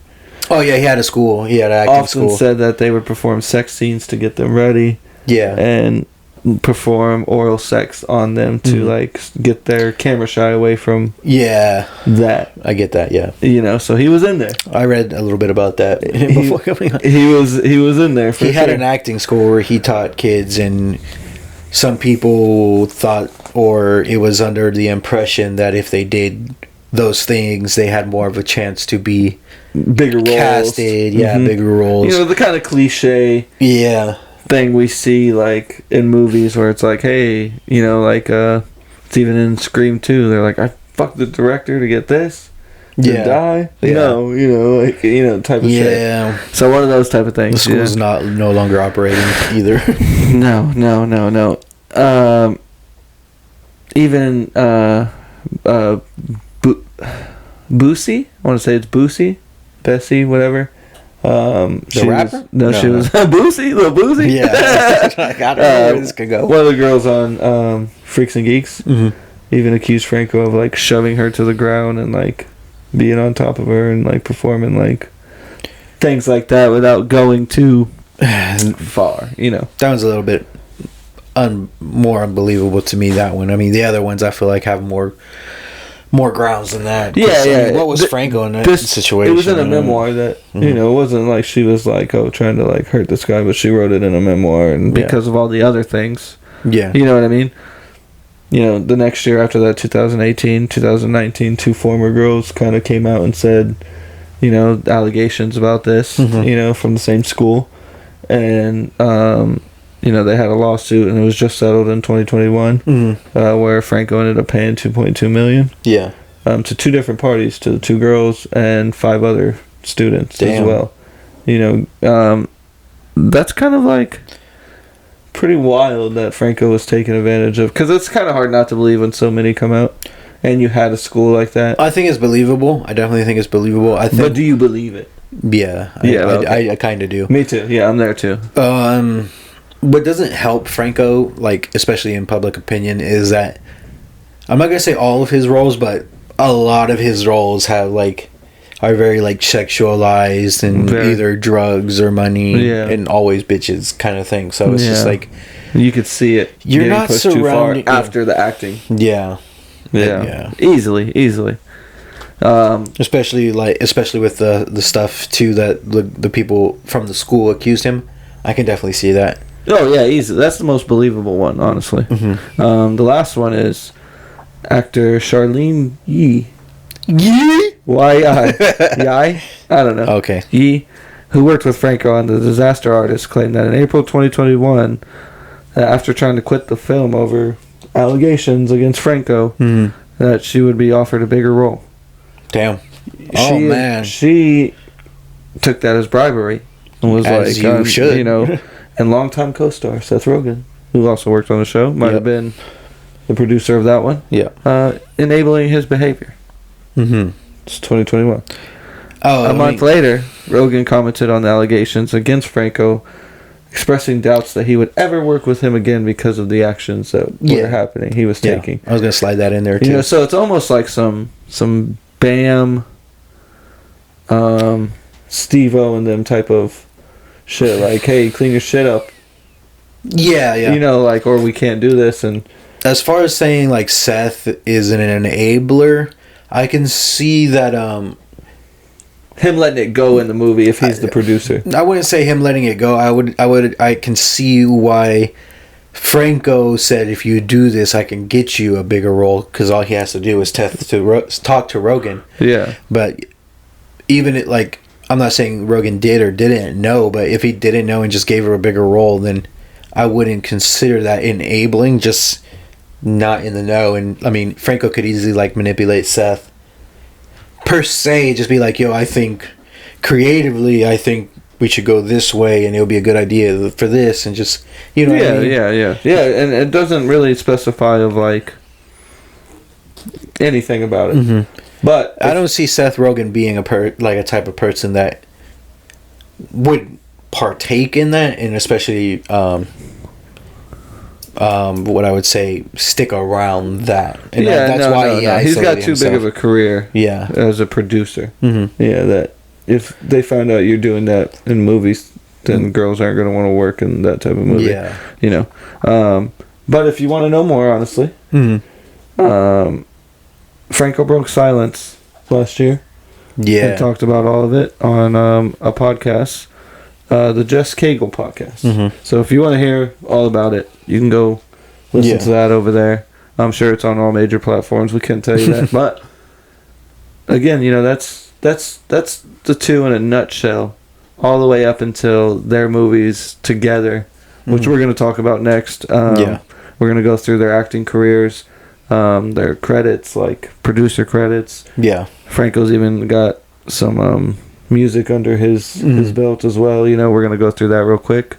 But yeah, the early lives, I would say Rogan had a better early life than Franco did.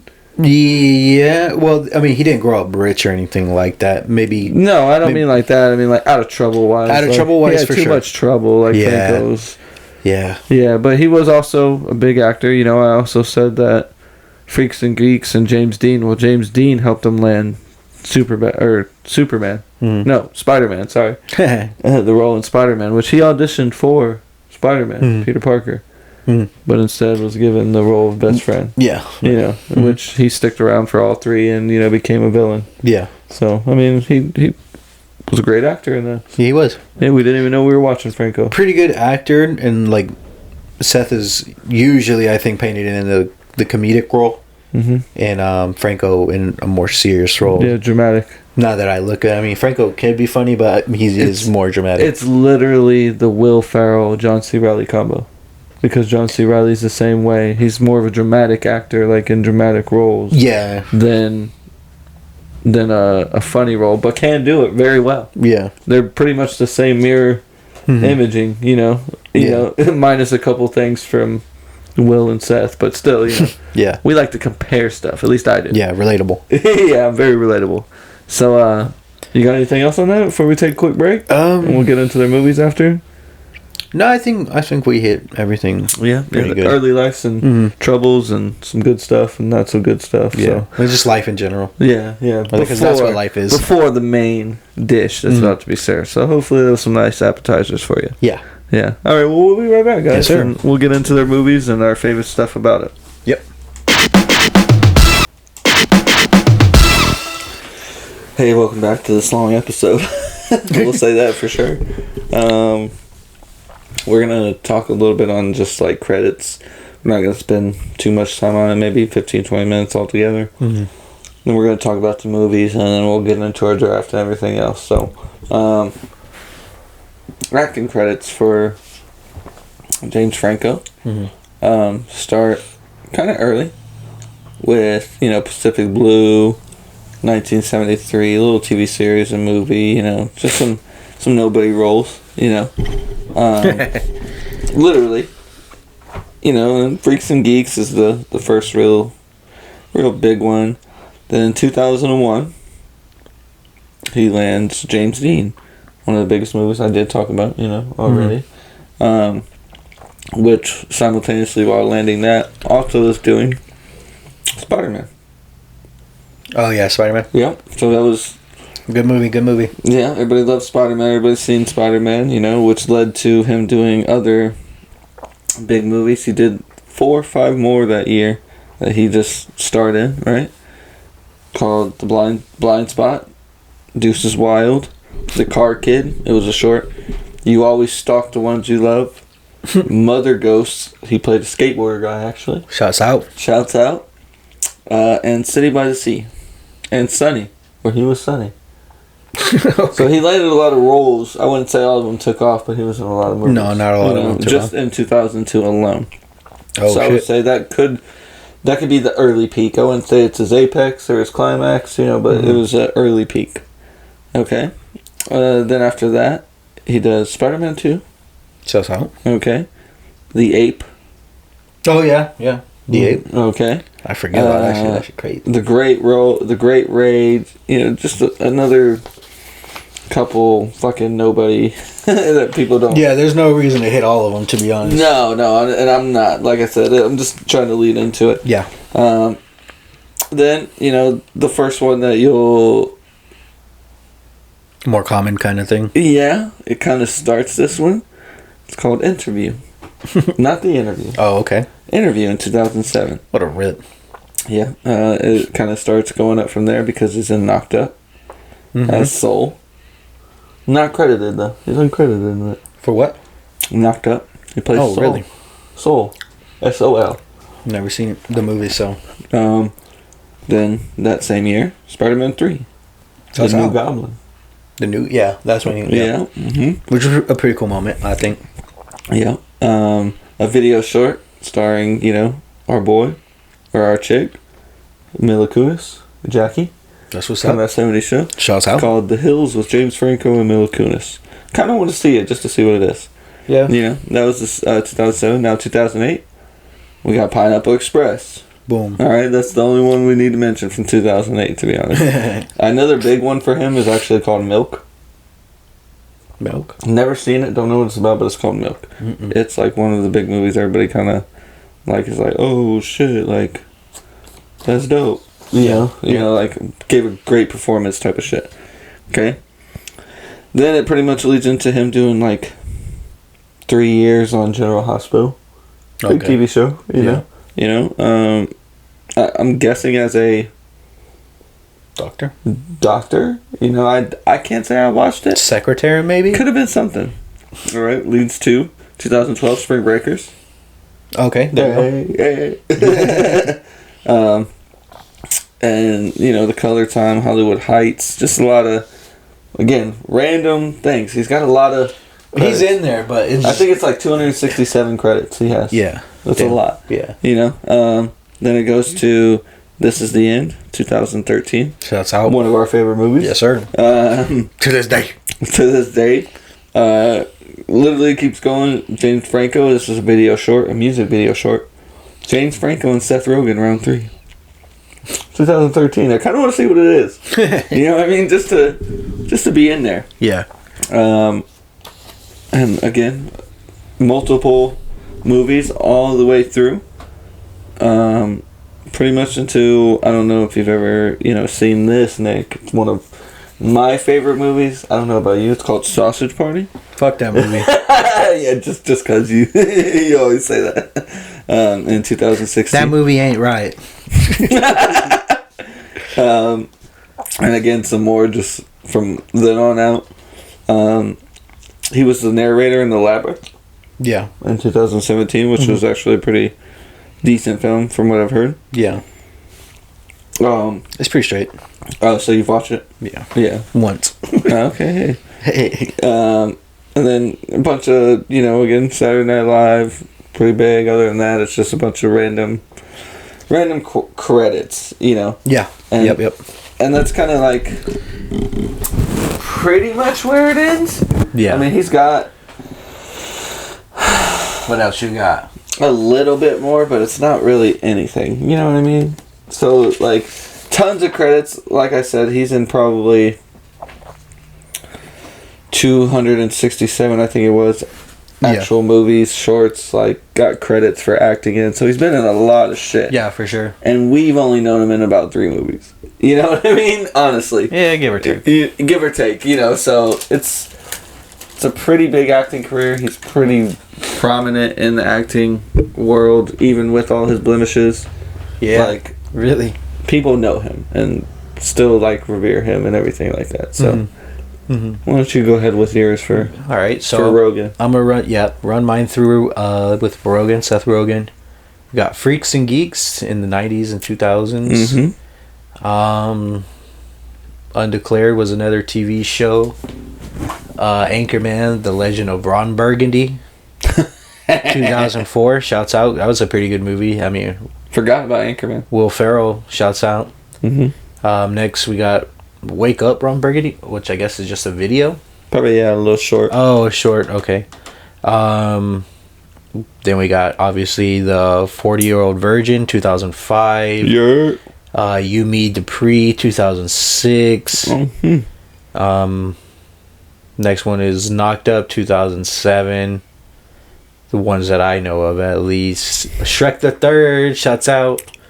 Voices the ship captain in 2007. He wasn't Shrek, no, that's what's up. Hey, Jay and Seth versus the Apocalypse, 2007. I would like to see that video. That sounds like This Is the End vibes. Probably. Especially rough draft. Since it's Jay, too, to be honest. We got Superbad. We got the Spiderwick Chronicles. Horton Hears the Who. Kung Fu Panda. Step Brothers, all 2008. Pineapple Express, also 2008. Zack and Mary Make a Porno. Monsters vs. Aliens. Observe the Report. Fuck. Family Guy. He's in Family Guy, I guess. Mm-hmm. Funny People. These are all ones I know. The Lonely Old Islands, Like a Boss. Yeah, he's in the music video. Manager. Mm-hmm. That's crazy. Green Hornet. Paul. Mm-hmm. Shouts out Paul, the alien one. Mm-hmm. He is the alien. Yeah, really all the Kung Fu Panda spin-offs, movies. Take the Waltz. More Shrek. The Guilt Trip. You know, I mean, this is a lot. This is in the 2012's Arrested Development. Mm-hmm. This Is the End. Shout out 2013. James Franco and Seth Rogan. Round 3. Yeah. You mentioned that one. Yeah. Apparently he was on The Simpsons, Jimmy Kimmel, Neighbors, 22 Jump Street. Shouts out. Yeah. Neighbors was funny. It was. Just a lot. So yeah, The Comeback, The Interview, Saturday Night Lives. We're definitely more on Seth Rogan's side of movies than we are James Franco. This is a heavy list, bro. Yeah. Makes you think, like, man. Neighbors 2 and 3. Seth Rogen's really kept up. Yeah, The Disaster Artist, Long Shot, Lion King, Future Man. These are all more recently.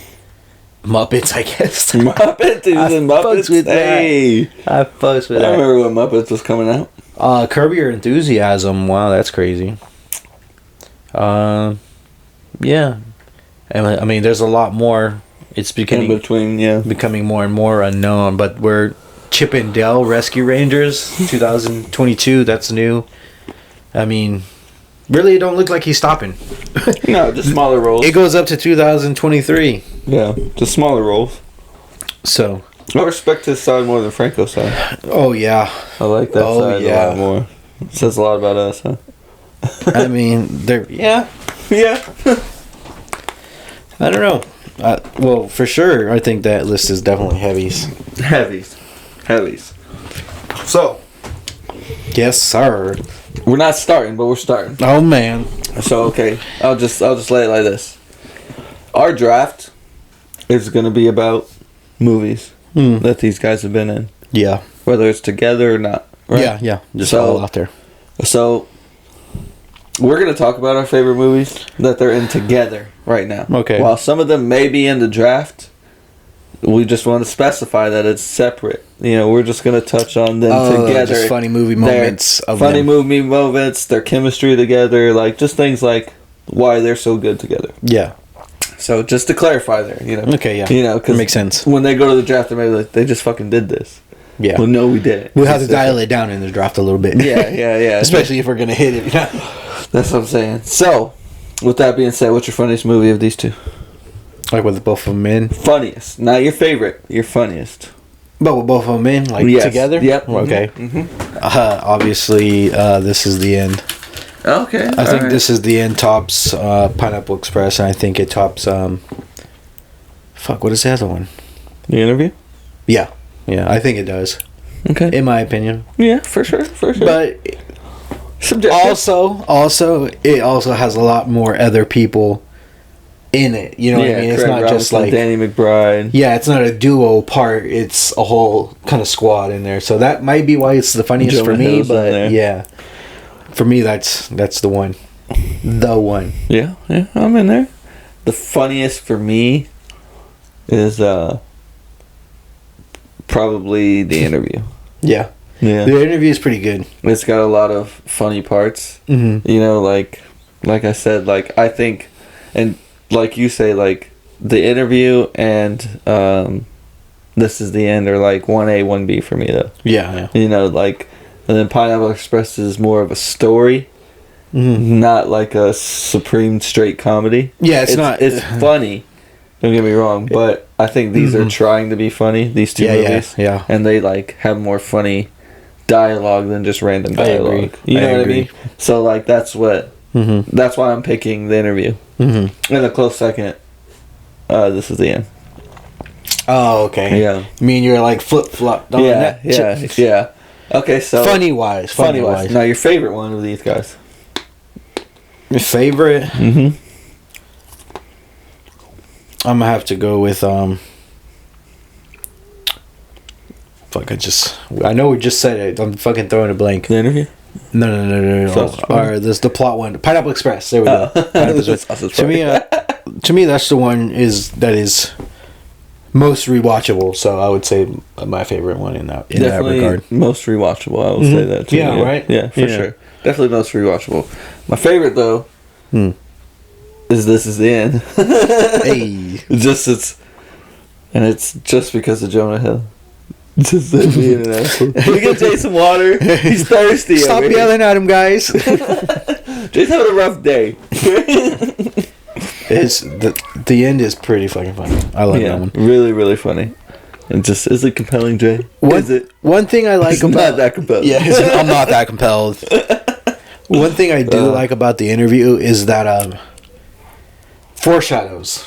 We're gonna swoop in there with bulletproof vests, Navy SEALs. We're gonna in and out. It's like that's never gonna happen. That will never happen. And then exactly, that's what he had a bulletproof vest. And that's motherfucker. That occurs throughout the whole movie. Vest? I don't know, but he did. I love it. Yeah, I mean that movie had that a lot, which I think is funny. I think it's super funny. Yeah.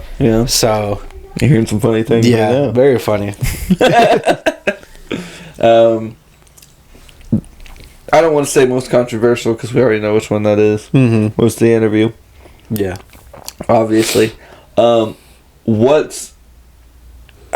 do I word this without wording it wrong? Let's just go this way. What's your worst? Yeah, I knew that. I knew you were trying to get there. Movie. Just so you can talk about it. Just so you can talk. I just want Nick to say why it's his worst movie. It's just extremely inappropriate. It's extremely off-putting. Was any of their other movies appropriate though? Appropriate? No, extremely inappropriate. Extremely appropriate? No, here's the thing. To me, I mean, for me, the Sausage Party, was it not funny though? Decent movie. It literally, the end is the only thing that makes it go That's what gets you. It might have been a C, but with the ending straight to an F, probably like pretty close to 0. Yeah. You know what I mean? It's just like this has nothing to do with anything.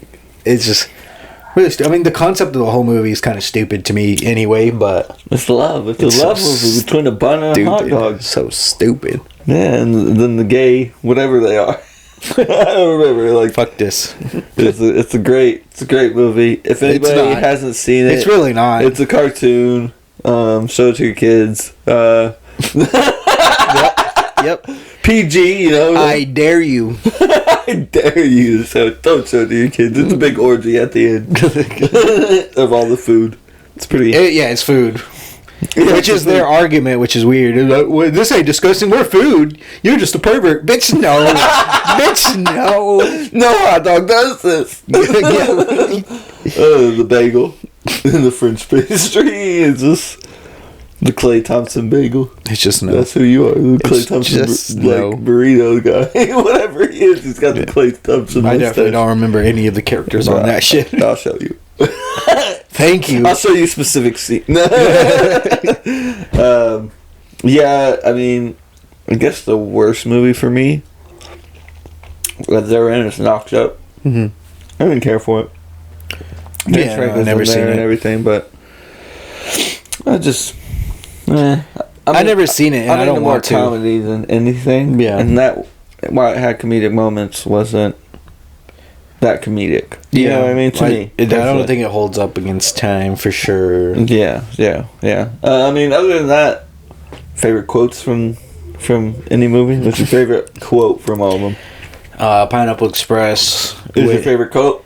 Well, I mean, I wouldn't say favorite, but quote. It has a pretty funny quote where they go to James Franco's girlfriend's house. Mm-hmm. And the dad finds him and he has a gun. He's like, you better, I can't remember what he says. He's like, you better do this or I'm going to take you out in the streets and fuck you. He's like, don't fuck us anywhere. You have 5 seconds to leave my house before I take you outside and fuck you in the street. Don't fuck us anywhere. Why would you do that? And don't fuck us anywhere. Oh, and it's just, he's my drug dealer. Time to suck today's dick. That's what I'm talking about. That whole like Clark's the great guy, man. He'll totally take care of Angie next year, man. Fuck Jeff Goldblum, dude. Hella good lines. Let's just break it down. Pound for pound lines. You want to go through the script right now? We got three movies we can go pound for pound lines for, so we'll go all three then. I guess my favorite from that movie would definitely have to be like a copper lady and a guy. And that's a massacre. I like. It just gets me every time he does it because he's so calm. Yeah, oh, shit, dude, man. I'm stoned as fuck right now. You coming in my house just yelling and shit. Oh, stir fry. My printer. Get everything we need. Fruit roll-ups. Definitely need some fruit roll-ups. Throws up in the printer. Oh, chicken fries. What if they find it? They're like, this pineapple says, sold it all. Red wouldn't do that, man. It's like, what if I gave you a hand job? He's like, what? What if I got you a hand job? He's the middleman, man. I didn't know her. Such a great line. Such great movies. We'll go to the interview. Yeah. You know my favorite. I'll start it off. Go ahead. It's the whole monologue of Eminem, the song, where it's hell to be shady. Yesterday, I yelled at an elderly lady. Fuck a senior citizen. Die, bitch. Die. Before I murder you. And then, like, his first thing is like, I feel like people twist my lyrics. Yeah. It's like, what? Just so great. It's the best. It's the best, I wouldn't say, like, lion-wise, but for me, one of the funniest things is, well, I guess, like, scene, because that's a more scene. Yeah. I mean, lion would be definitely... Whenever you got the tigers... went to go secure the package and he's like, I thought it was smaller than that. Is it owie? Owie? I can imagine Seth Rogan saying, and they were like, check his ass. Yeah. Like, we're not checking his ass. It's fucked up. This guy's fat and white. Oh, you want some of Aaron's cocaine? That's what I was gonna say. Like, I guess my favorite line is, I don't have stank dick. That would have to be my favorite line. Yeah, identify this. Can't even identify it. So weird. It's not my cocaine. You honeycombed me, dog. You honeypotted him. I'm not honey dicking you. She ain't honeypotted him. The guy, yeah, just right. Definitely weird. So you got LASIK. By the time I saw you and now. Yes. He's like, right. So funny. It's a great one. It is pretty funny, man. It's a great one. You faked the fat kid. You faked the fat kid. Oh yeah, the fake fat kid. It was such a good line movie too. To be honest, more of a scene movie. And you're right. Shouts out, Big Tuna. Big Tuna, he's in there. I'm saying. I hope someone gets this reference, because if not, I'm gonna be very disappointed in our listeners. Not like disappointed because of us, but we got disappointed because of y'all. We got it. It took you a second, but after you tasted that worm, you were like, "Damn, I'm hooked." Yeah. But it's a good one. All right, now this is the end, right? Yep, this is the end. We did the Pineapple Express interview. No, this is the end. What's your favorite quote from it, or line, or scene? Mine's pretty easy. Favorite is funny, but I know where you're going. Actually, can I guess? It's the most memorable for me. Can I guess? Go ahead. Is it the Michael Cera scene? Oh, I love that one. Oh, okay. Probably funniest, yes, but that wasn't what I was thinking. Okay, of. Go ahead. And it's so stupid. It's just a big statue of a dick. Craig Robinson, y'all need this dick. Nah. All right, I'm gonna move it. I got you now, dick. It's my dick. Just so Craig Robinson's great. We're specifically talking about not raping you. Yeah, that's so good. Mine's obviously is Jonah Hill when he's possessed. He's like, it's not that compelling. Am I that compelled? And then he starts to burn. It's pretty great. Yeah. So, all right, cut it out, Jay. It hurts a little bit. Stop it. You're hurting me. It's great. It's a good one. Yeah, that's my favorite part. But the whole thing, the Hermione scene for sure is mad fire. When they were like, it's 5 guys. We're all thinking it. It's like only one girl. Hey. And he's talking about raping her, and that's when her ears poke up. Like, what? And she comes out swinging, ready to kill him, and they're like, "No, we're specifically talking about not raping you." It's great. So it's just one of those episodes that are totally totally out of this world. Sorry for that little. Our kids interrupted us. Yeah. But, I mean, knocked out. Like I said, not too many funny moments for me. Not at all. Don't want to go into that. I don't know any of the moments. Duo wise, chemistry wise, it's there at times, but at times they're two totally opposite. Yeah, and it doesn't work. Yeah, like only time it works is if they're fighting. Yeah, other than that, like the one time it works to me is in Pineapple Express, where they have the sandwich scene where the fat girl's watching them eat the sandwich on the swings. Oh, that was funny. And they're like being assholes to each other, like. Go outside anyways, it's sprinkling. Yes. That type of thing. So it's just one of those that's the chemistry issue I have with him. If I had to give it a rating 1 through 10, I would say it's at least an 8. What? The chemistry between James Franco and Seth Rogan. Yeah. I would say at least an 8, but there at times it can get down to like a 5. Easy. Yeah, very low. Very low. Do you feel the same way? Yeah, it's just not like super consistent all the time, to be honest. It's just like what kind of vibe they try to go for and if they execute it good enough, really. And I feel like it's to the point where they're like, oh, we think it's good, so let's just keep it. Yeah. Because that's probably like how we are with this podcast. For sure. Because he is the producer. Yeah. So we are Seth and James. In a way. I'm just not getting any sexual allegations against me. For sure. You're not going to hear about that. I was going to make it a little bit worse. It's like, not yet. No. So far. It'll be Maria, that's it. And that's my wife. I'm supposed to force her. I mean... Whoa. Transition, dude. We want to know what your favorite quotes, your favorite lines, scenes... Part, scene. From any of their movies together. And if you want to talk about any of their movies or... do a kickback rewatchable. Yeah. We can always cover it. Just let us know, and you can come cover it with us. That'd be cool. Yeah, just have someone watch the same movie we do. Like, we know our references, but, like, if someone pulls out, like, a reference, just like, oh, yo, low-key, I forgot about that. That should be dope. That should be real dope. So, maybe that should be our next thing. Challenge our references. Ooh, yeah. Oh. I will have general knowledge. You can count on that. That's for sure. But I guess on that, we'll take a quick break and we'll come back with our draft and song of the week and get you guys out of there. Is that good with you? That sounds good. All right. We'll be right back, guys. Hey guys, welcome back. Thanks for listening to that episode. I know it was a long one. It was a good one, though. I think it was a good one. Oh, yeah. Pretty easy. Yeah, we just broke down Seth Rogan, James Franco, and talked on him a little bit, and blah, blah, blah. Now we're going to get into our draft, and our draft has to do with them as well. We don't stay topical very often. Yeah. But when we do, it's topical. But when we do, we do. So, exactly. We do. You right, but we going to do us. Shouts out you if you know who you are.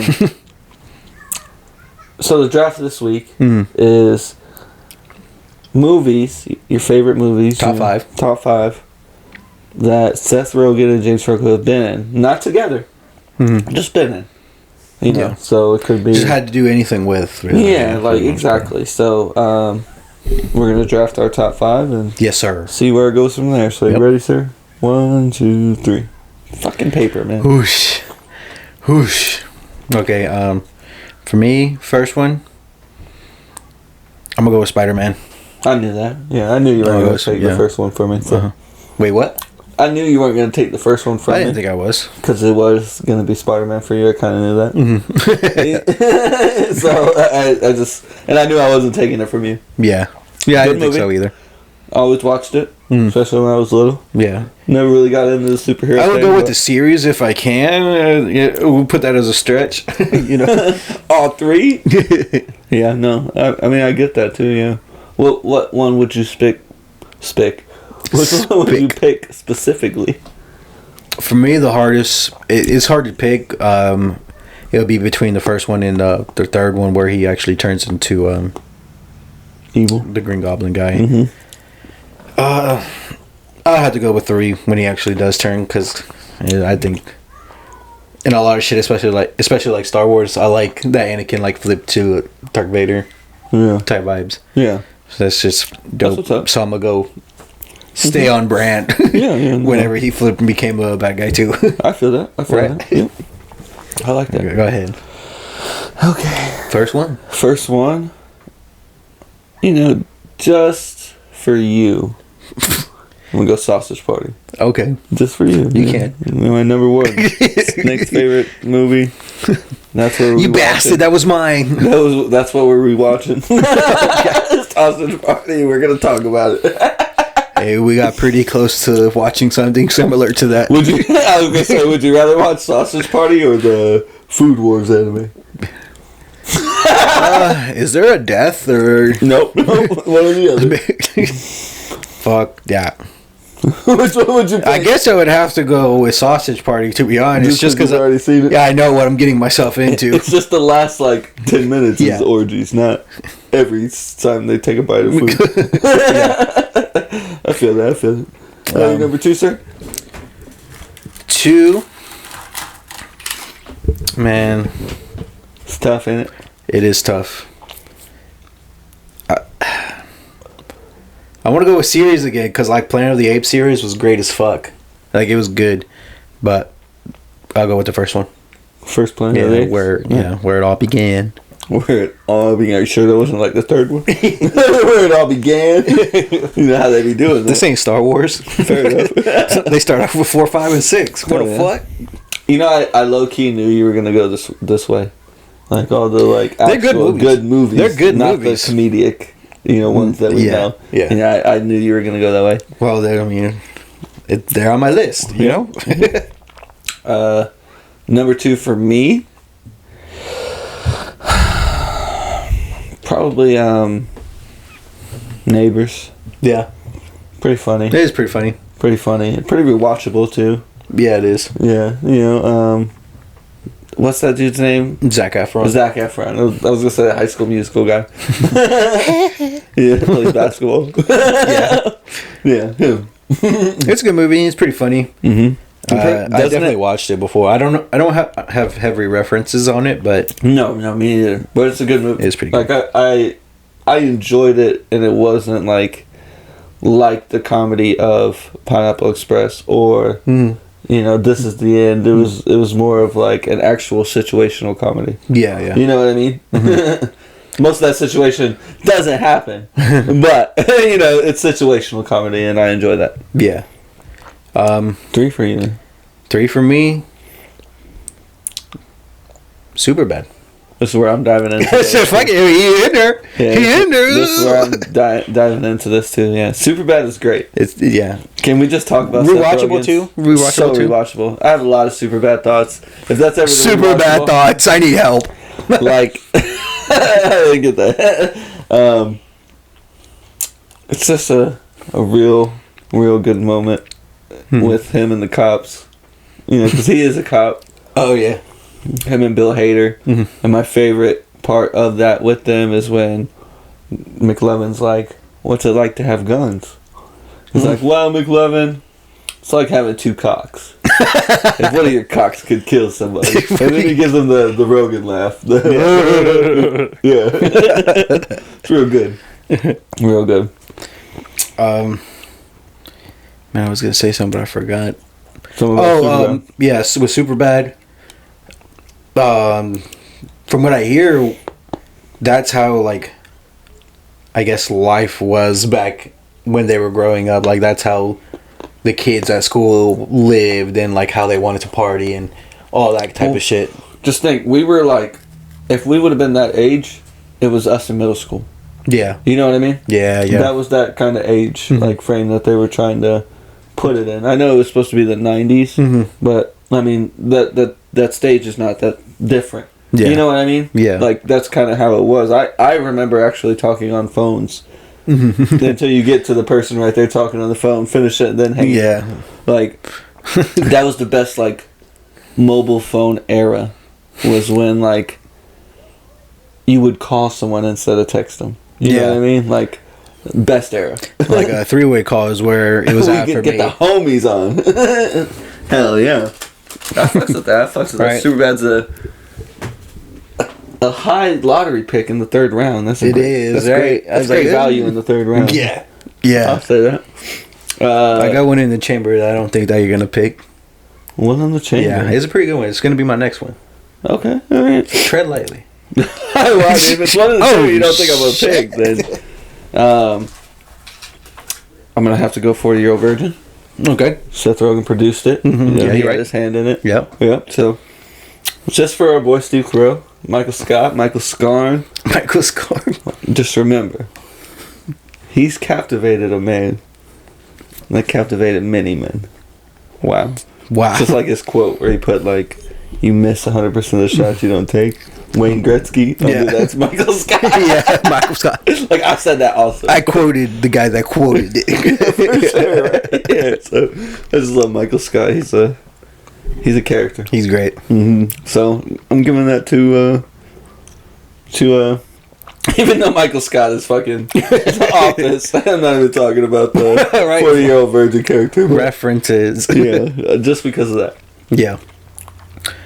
Four? Right. Four? I'm going to go with Paul. Paul's That was good. my one in the chair. It's funny. I think it's definitely funny. I haven't watched a lot of it, but I think it's a pretty good movie. Paul's really good. It's not one that oversteps, you know, the Crazy boundary. Yeah, exactly.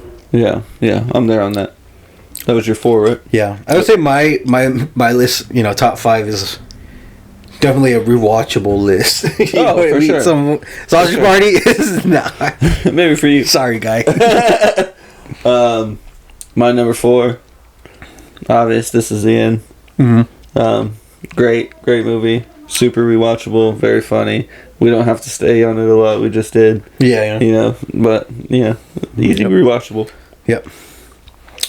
My anchor, my last one, Pineapple Express. Pineapple Express. I figured you were gonna pick Pineapple Express at some point. Like I said, it's a rewatchable list. Yeah. Yeah. Mine's rewatchable. Yeah, I didn't say it wasn't. You did. The first thing. I just said one of them was. I didn't say your list is trash. That's fair. Low key. That's fair.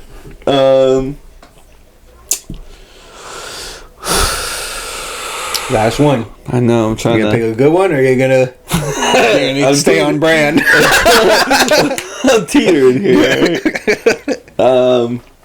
Because I have the safety pick. You know, safety pick's always in the back pocket. But I'm trying to go off brand here. You know what? I'm going to go just because I actually liked it. And it was kind of interesting at the time. I probably went now. But I'm going to go Freaks and Geeks. I want to see how funny it is what I want to see how funny it is. It's Malcolm in the Middle funny. That type of, Yeah. you know. I used to watch that back in the day. I probably wouldn't watch Malcolm in the Middle now, but Me and Maria did for Back a little in the bit. day, I It's fucked it okay. up. It's still kind of funny. Yeah, still kind of funny. We watched it not too long ago, but yeah, guys, that's our top 5 movie drafts of these guys. We want to know what your top 5 is. Remember, they don't have to be in it together. They just had to have their hand in it, whether it's producer, executive, actor, you know, voice actor. It doesn't matter. we definitely said our top 3. If y'all can give us one of your favorites or even top 3. Yeah, that'd be give us pretty cool. something. Yeah, that'd be. See that'd what be y'all dope. like. Exactly. Because our references are all of the same movie, so Something we grew up on. Yeah. Watching all 3 of the same movies over and over again. Yeah. Same thing with a couple other duo actors. You know? Yeah. We have our movies that we quote, and you know, you might be a little older and have your movies, and yeah, a little younger and have your movies. We don't know, you know. yeah. But unfortunately for the YouTubers, this is where we're taking off. Copyrights a motherfucker. Song of the week. Yep. Catch us on YouTube, Instagram, Spotify, TikTok, for sure. Everywhere that you get your podcasts, and let us know what you like, what you don't like of the episode, what you want to see more of. Yeah. Just give us some feedback. Any feedback is good feedback. And because you're already on YouTube, go ahead and check out those mini clips. Oh, fire. Yeah. Perfect thing to watch on your lunch break, guys.